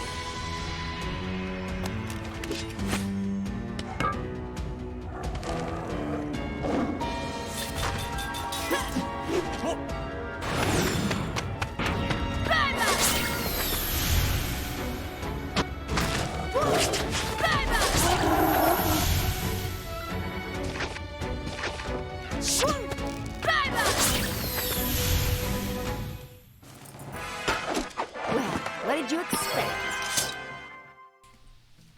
Oh, a Resident Evil TV show reference, I see. Too bad about the awful direction of that show. Oof, it could have been good, but they decided to try it a different way. And it's already canceled.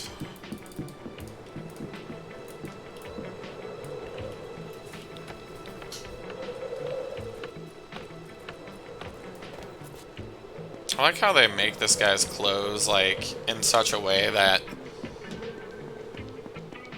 you can basically, like, see just above his butt crack. It's kind of bizarre design choice, in my opinion. Yeah, they had some good characters in that show. They just didn't know what to do with them, I think, which was kind of bizarre to me. All they had to really do was follow the games, and they just were like, nah, we're not gonna do that. We're gonna do it different.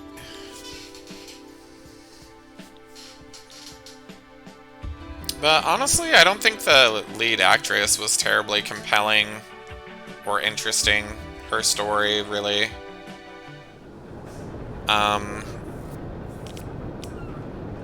There was just a lot of, like, not a lot going on. Like, I didn't really like the... Who are you? No one's contacted you. We're investigators sent by the council. I'm Seth. He's Kym. You can just ignore the other one.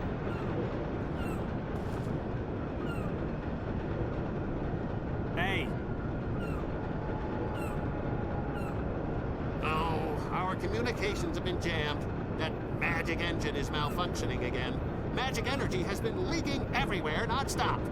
I knew it was out of control. Didn't it bring down the meteor again? Ugh, meteor? What are you talking about? We tried our best. We've evacuated this site, but we did everything possible to get a control valve in place to stop the flow. 3 days ago, the runoff was unbelievable. And that's when that happened.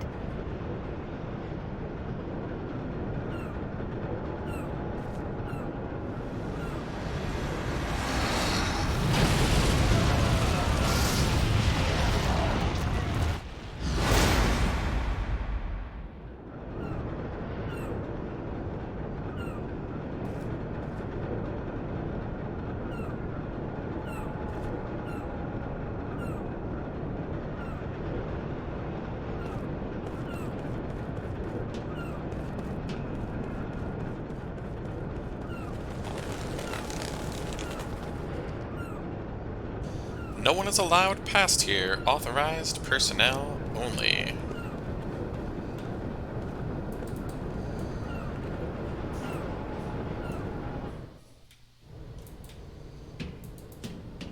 So, you're on the way to check out the Grand Staff. Easy to say, but are you sure you'll be able to get close to the place? Just look at these boxes. Someone always leaves them lying around, meaning I can't take my usual shortcuts.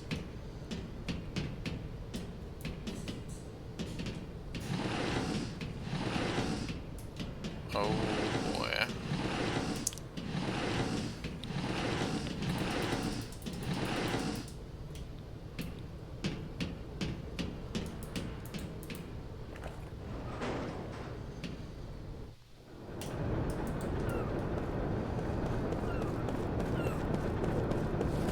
Yeah, a lot of times production companies make bad decisions, such as, oh, we'll not pay any writers and we'll just make this all like an action spectacle.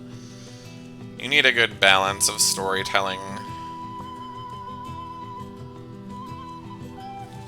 and action, in my opinion, to keep something compelling.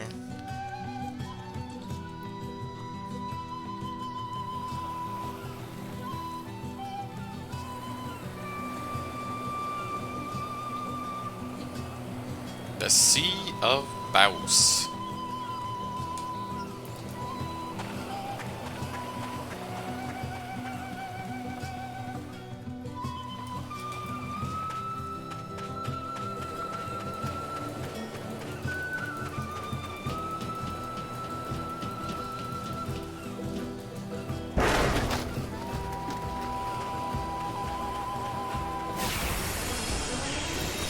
No one gets in the way.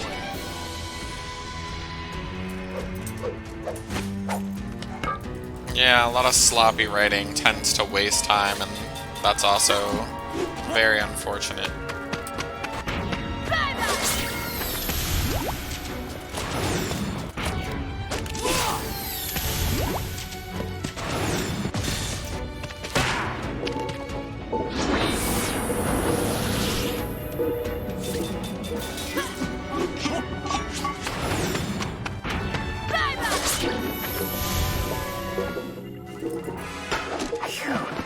That was a close one.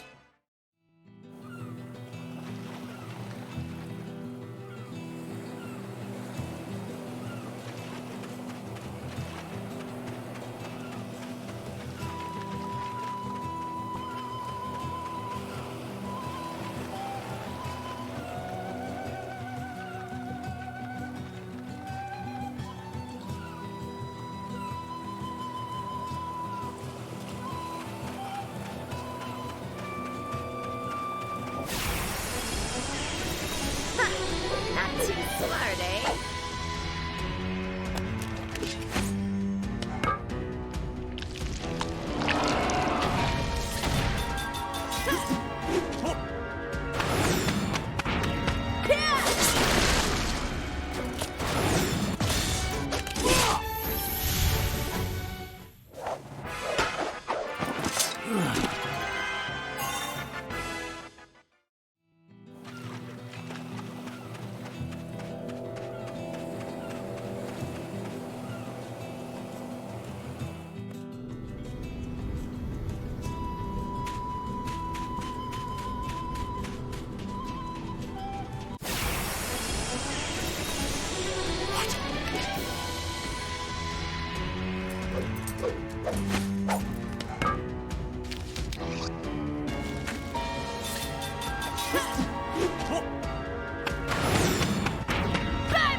looks like the Grand Staff is just ahead. There's no turning back now. Are you guys ready for this?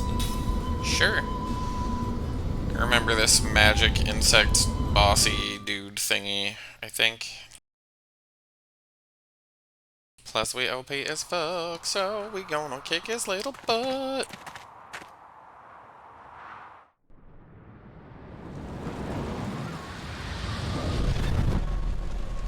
Ooh, you know, this gives me the creeps. Let's just... I'm going in. Going... Where? How? Me too. You have a... Fine, I'm going too.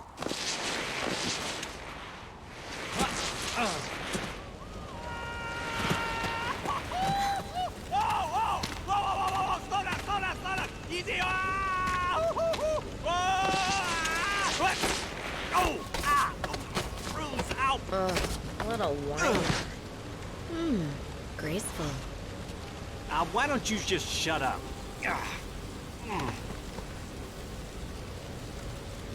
Have you seen any of this before, Kaim? No. Nothing. I just showered and I got dirt everywhere in my hair.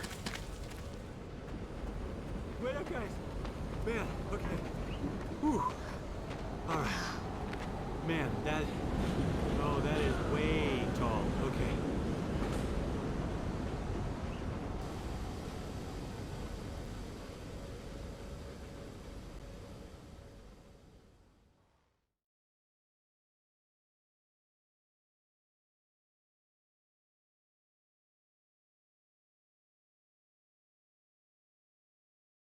Okay, who ordered the seafood? Are they eating the pipes? No, they're feeding off the magic energy. Gross. Oh, big gross.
Oh no, them again.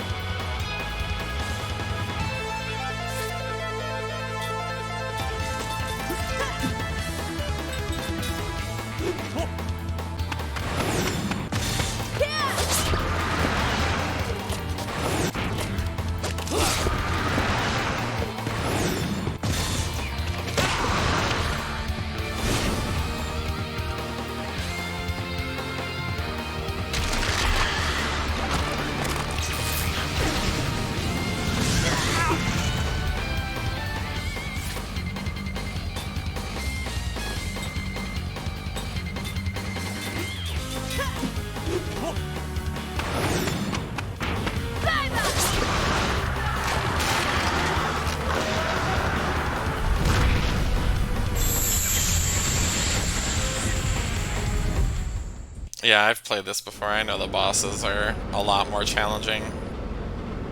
Well, they should be, but... Jansen says, what the heck was that monster doing here? No one said anything about this. Seth says, I'm worried about the damage this thing sustained. It's out of control. Could you take a look around, Kime? I'll take a peek at the entry route.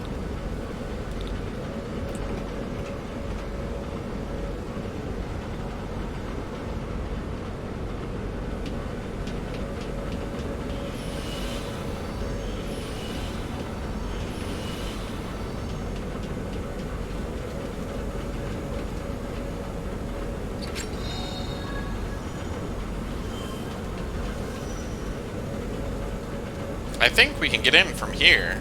How's the damage look? What damage?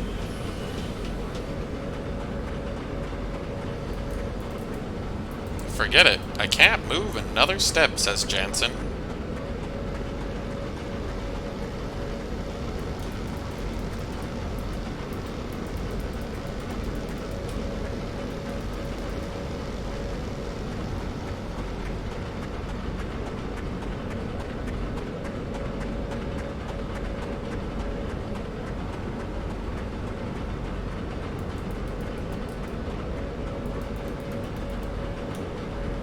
Alright, I guess I investigated.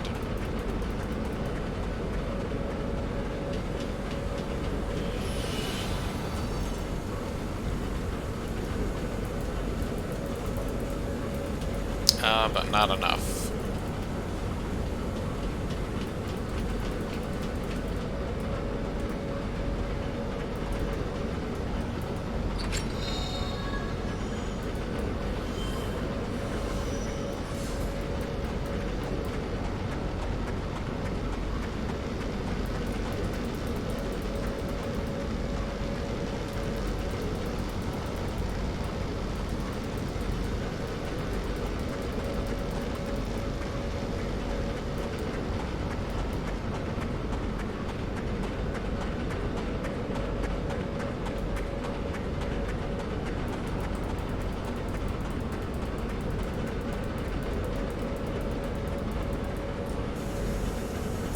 Come on, let's go inside.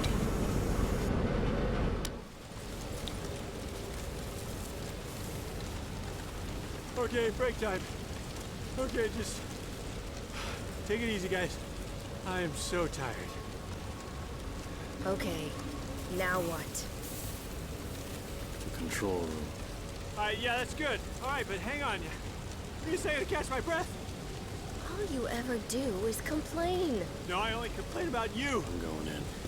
Big, what do you guys have? 4 sets of lungs? Don't you get out of breath? Oh, man. I'm coming. Payment's worth this. Ow! Okay, go hit me. What? Don't move!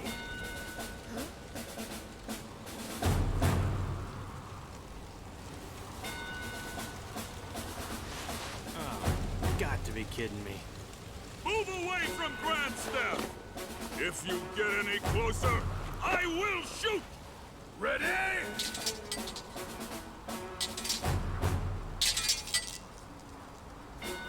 Okay, everybody, move like me. Move like, take it, hit a moving target. Come on, here we go. I'm the only one. Come on, everyone now. Time, what do we do? Are we gonna go for it? No, we're not gonna go for it. No, there's a no here. Restrain them!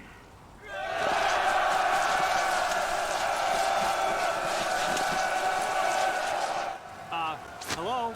What do we... Let's run. I'm a fast runner. We're Let's all... going for it. The other way.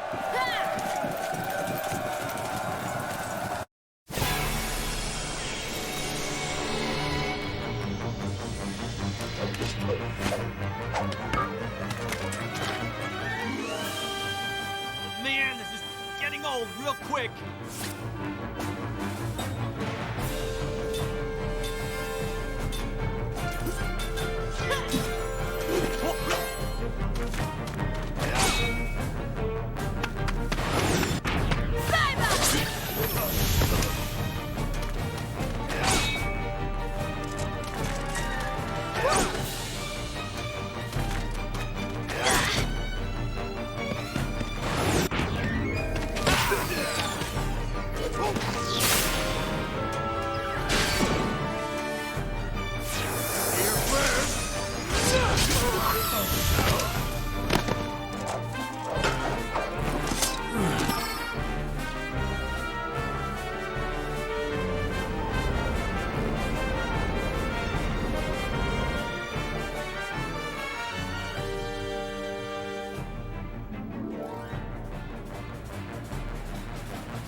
It's no use. Jansen, aim for the pipe. Kime and I will draw them off. Ignite any magic energy that you can find. Right? What? Wait, no, that's not gonna work. There's no other way. If we don't break through, there'll be no investigation. Jansen, do it. Okay, I'll do it.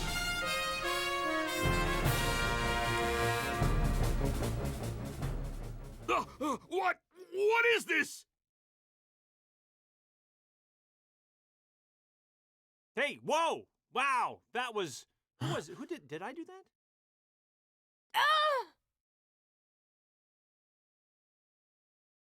Okay, time to go. Wow, the weather is tricky here.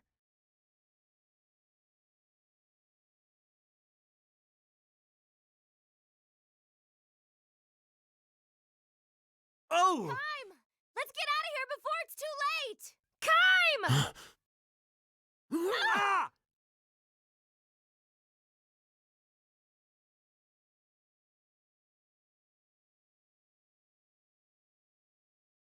I'm gonna assume there was some dramatic music that got, removed somehow.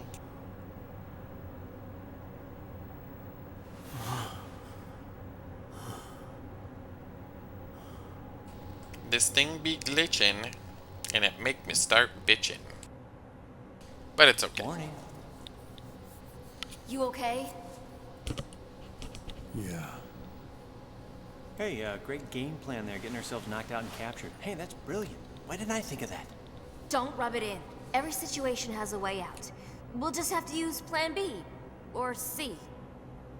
When you said to aim at the pipe, did you have a plan B or was getting captured plan B? How about a plan G, like get the hell out of here? I mean, you've evolved 1,000 years, and guess what? We're still captured. Huh? Brilliant. Give it a rest. I got plenty of time to rest. 'Cause we're captured! Hey, Kime. Come on, help me out here.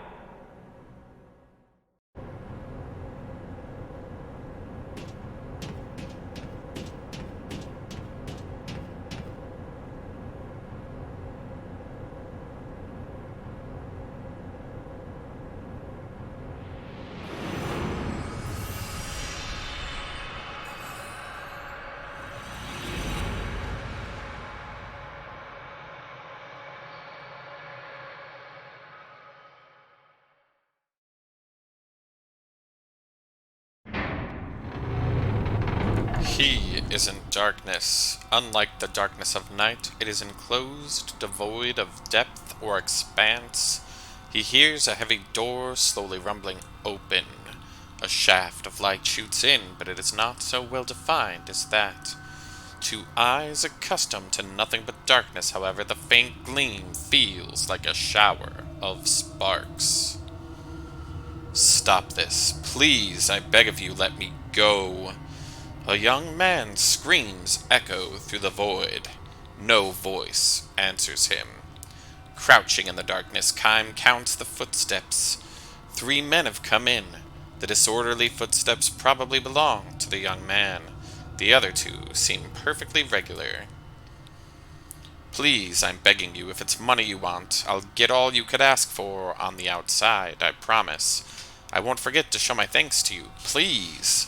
The only reply of the 2 men who have brought the young one here is the clunk of an iron lock opening. No, no, please. I'm begging you. I'll do anything you want. Anything. A dull thud is the sound of flesh tearing and bone wrenching. Someone collapses on the floor. A strangled scream. The clunk of an iron lock closing. Kime knows the young man has been thrown into the cell, diagonally opposite his own. When you are locked into one of these windowless cells, your hearing becomes acutely sensitive. Don't do this. Let me out of here. Please, let me out. From the sound of the voice, Kime can imagine a young man's face with boyish traces. A small-time hoodlum, hardly a step above a teenage gang member. When he was still on the streets, no doubt, he used to swagger down the sidewalk, his cunning but cowardly eyes darting every which way. The 2 men who brought him here maintain their silence to the end. their footsteps moving off together. The heavy door opens and closes again. Left alone in the darkness, the young man howls his entreats for a time. But when he realizes they will do no good, he shouts himself hoarse, spitting out one curse after another until he finally begins to sob. Quiet down there, an old man calls out from one of the inner cells. It will not do you any good to make a fuss. Time to give up, Sonny. This is the voice of the oldest man living in the dozens of cells lined up in the darkness. He was already here when Kime was sent to this place. It is always his role to quiet and comfort the obstreperous newcomers. What a fun word that is. If you've got time to bawl like that, keep your eyes closed. Huh? Just make sure you keep sucking on your memories of the outside like a piece of candy. Sounds of suppressed laughter come from the surrounding cells. Kime joins in with a smile and a sigh. All the shells in the dark are supposedly full, but few of their inhabitants are laughing. Most of them have lost the strength. Hey, Sonny, the old man continues in his role as an advisor to the newcomer. No point making a fuss. Just calm down and accept your fate. Otherwise, and here a note of intensity enters the old man's voice, they'll just drag you out of here. Feet first. This is exactly what happened yesterday to the former inhabitant of the young man's cell. He had been screaming on and off for a day. Then came a day of banging his head against the wall. Then nothing. He was dragged out of there in silence. So, get a hold of yourself, Sonny. Don't let the darkness swallow you up. Close your eyes and imagine nice scenery from the outside. The bigger the better. The ocean, the sky. A huge field of grass. Remember, imagine. That's the only way to survive this place. This was the advice he always gave to the newcomers. But the young man screamed tearfully, "Who the hell do you think you're kidding? There is no survival. I know what this place is. It is a prison for which we can never leave. They throw the lifers in here, give them just enough food to keep them alive, and in the end they kick the bucket anyway. Am I right? There's nothing left to hope for." His shouts turn to sobs again. This is the reaction of most of the newcomers. Nor are they mistaken. This is a prison. Each of the cells a solitary thing with bars, and the sun shines on a prisoner only on the day of his funeral. Everybody dies, Sonny, that's for sure. But you can't let your mind go before your body does. Hope doesn't have to fade unless you throw it out yourself, the old man goes on softly. Then he adds with feeling, this system we live under can't last much longer either. The old man is a political prisoner. As leader of the anti-government faction, he long resisted the dictatorship until he finally lost the struggle and was imprisoned. The young man has no ears for the old man's words, however. He continues thrashing on the floor and crying. The fellow won't be in his cell much longer than his predecessor. In a few days, or in less than a month at best, he will go to pieces. The darkness is that powerful. Depriving a prisoner of light is far more cruel than taking his life in an instant. My, the old man reflects. This fellow's not going to do us much good in a prison break. The old revolutionary laughs. It might be a genuine laugh or a bold front, but in any case, almost no one laughs in response. Tomorrow morning, or rather, since there is no clear-cut morning in the darkness, after they go to sleep, wake up, and have their next meal, another cold corpse will be dragged out wordlessly from another cell. Hey, listen! How many of us are here now? The old revolutionary asks. Answer if you can hear me. I can hear you, Kime says. His is the only voice. Man, this is bad. We were full up a little while ago. The old man gives a dry chuckle. Kime asks, I wonder if something has happened out there. Maybe so, answers the old man. If you ask me, this would be about the right time for a coup d'etat or a revolution. My boys aren't going to keep quiet much longer. What was your name again? Kime? Have you noticed what's happening? How there used to be a lot more people getting thrown in here until a little while ago, and most of them real nobodies, not worth sentencing to life. Uh-huh, sure. The young man was one of them, nothing but a small-time crook. It just so happened that the storehouse he broke into belonged to a rich man with ties to a powerful politician. That was the reason they put him in the cell. The cells always used to be full. They would throw a bunch of men in here and they would die. Then the new men would come, and they would also die. The young man was one of those. The terror of being enveloped in darkness was too much for him, and he went to pieces. He was apparently having hallucinations at the end. "I'm coming, Mama. I'm coming. Wait for me, please.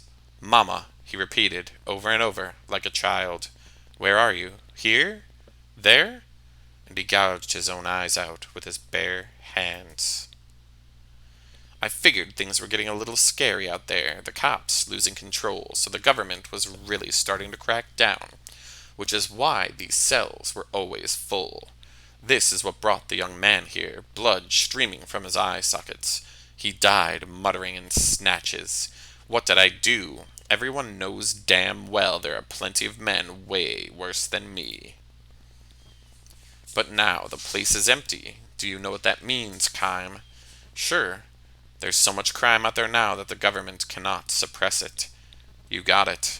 The whole royal family might be strung up by now for all we know. It's a revolution. It can happen any day now. That means you and I will get out of here. My boys will come and get us. Just hang in there a little longer. Kime nods in silence. The old revolutionary goes on. You're strong, Kime. Not many guys could stay as calm as you. Thrown into a cell and enveloped in the darkness like this.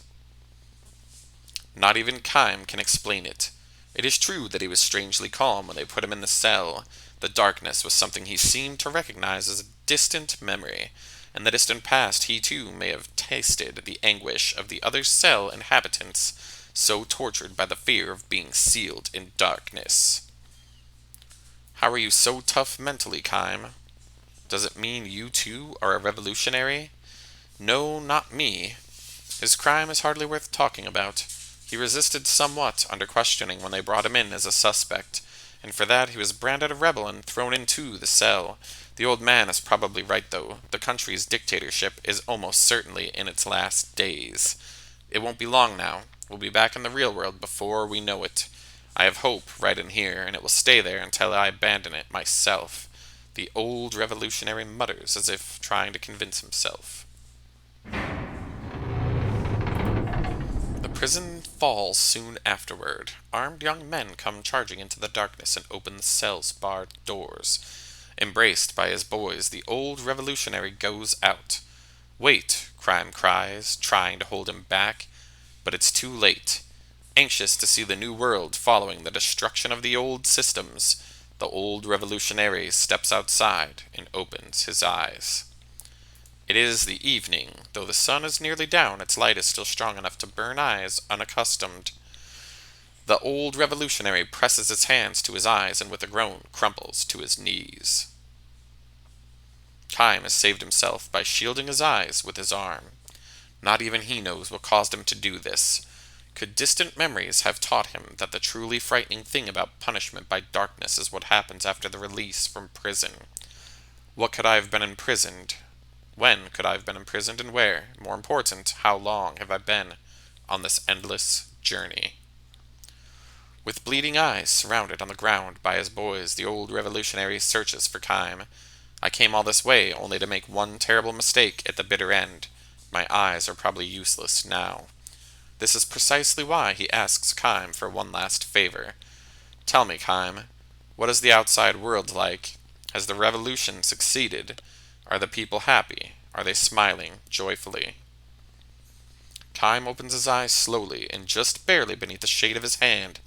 As far as he can see, the ground is covered in bodies. The corpses of royal troops and revolutionaries are heaped on one another. Countless civilians are dead. A mother lies dead with her small child in her arms, the bloody corpse of the child's father next to them, arms outstretched in a vain attempt to shield them. Tell me what you see, Kime. Kime fights back a sigh and says, you must work from now on to build a happy society. The old revolutionary senses the truth. I won't abandon hope, Kime, no matter what. As if to say, I know that, Kime nods and begins to walk away. Where are you going? I don't know. Someplace. Why don't you stay here and build a new world with us? You of all people can do that, I know. Thank you, sir, but I'll be moving on, just the same. The old revolutionary does not try any more to hold Kime back. Instead, as a parting gift, he repeats for Kime the words he spoke so often in the cell. There will always be hope, wherever you are, until you yourself abandon it. Never forget that. Kime walks on. His eyes chance to light on the body of a young boy lying at his feet. The boy breathed his last with eyes wide open in fear. Kime kneels and gently closes the boy's eyelids. He knows deep down, in a memory too far away for even him to reach, that while darkness can be a great source of terror, can also bring deep and lasting peace.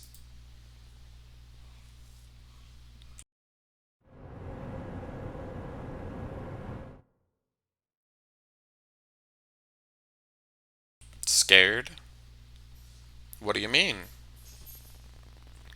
Are you afraid? Afraid? Yeah, I am. Of course I'd be afraid in a situation like this. And I tell you what, I'd be lying if I wasn't saying that I was scared of you as well.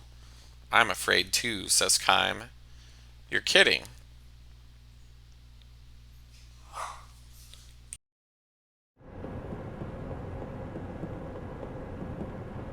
I am General Kakanis, a majesty. The Queen has bestowed upon me the honor of commanding all Numara's forces. He's got a cock on his ass? I speak with Her Majesty's voice, and you shall answer my questions. Go ahead, ask away. But no geography question.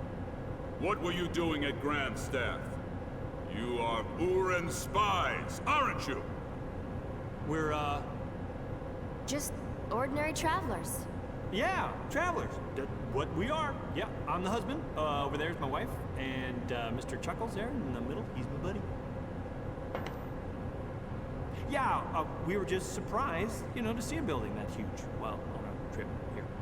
Ah, do you think I'm a fool? That's Grand Staff, Ura's giant magic engine.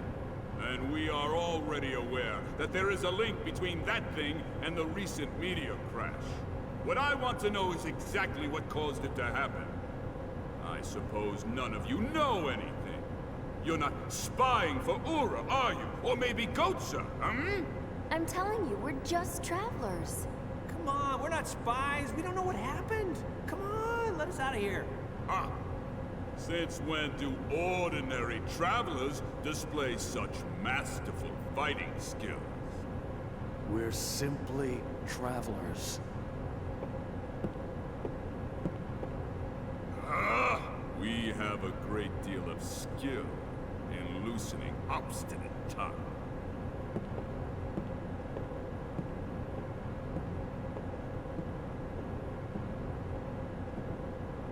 General! What is it? As we thought, our current equipment won't be enough to repair the White Boa. The damage caused by the electrical discharge is too great. According to the tech officer, we'll have to bring it back to Numara and dock it for full repairs. Ah, from what the tech officer says, there's nothing that can be done about it. We'll suspend the operation and return to Numara. Yes, sir. Wait, what's our figurehead doing now? Her Majesty, sir? She's in her quarters. We've been hearing harp music from there for a while now. The Queen in a place like this? A figurehead? What's that? How very refined. Well, if she loves music more than meddling, it makes things easier for me. Yes, sir. Time to prepare for departure. Inform the troops immediately. Yes, sir.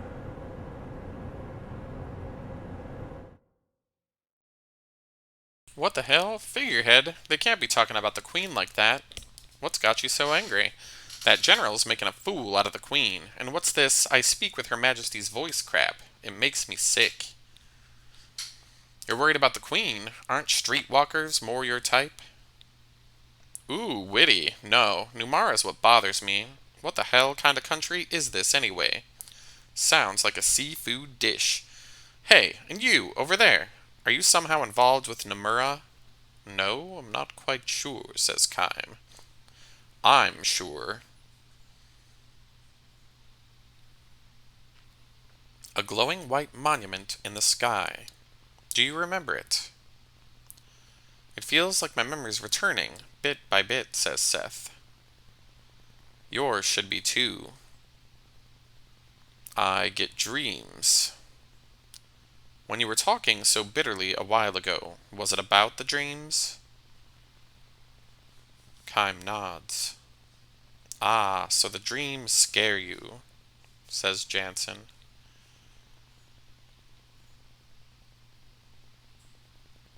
Kime says yes.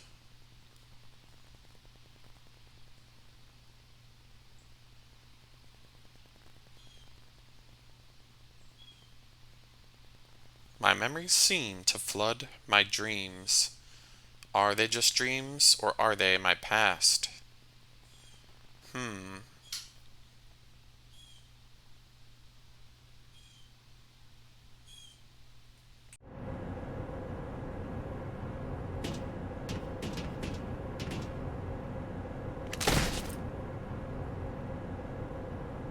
You gotta be kidding me. If there's a way out of this, then tell me what to do already.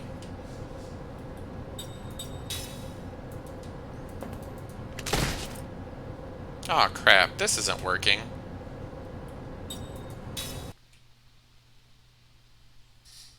Oh. I'm pretty sure the emulator just crashed, so we are gonna call that an episode, and I will be back on later with more. Anyhow, thanks for watching, and we will see you next time.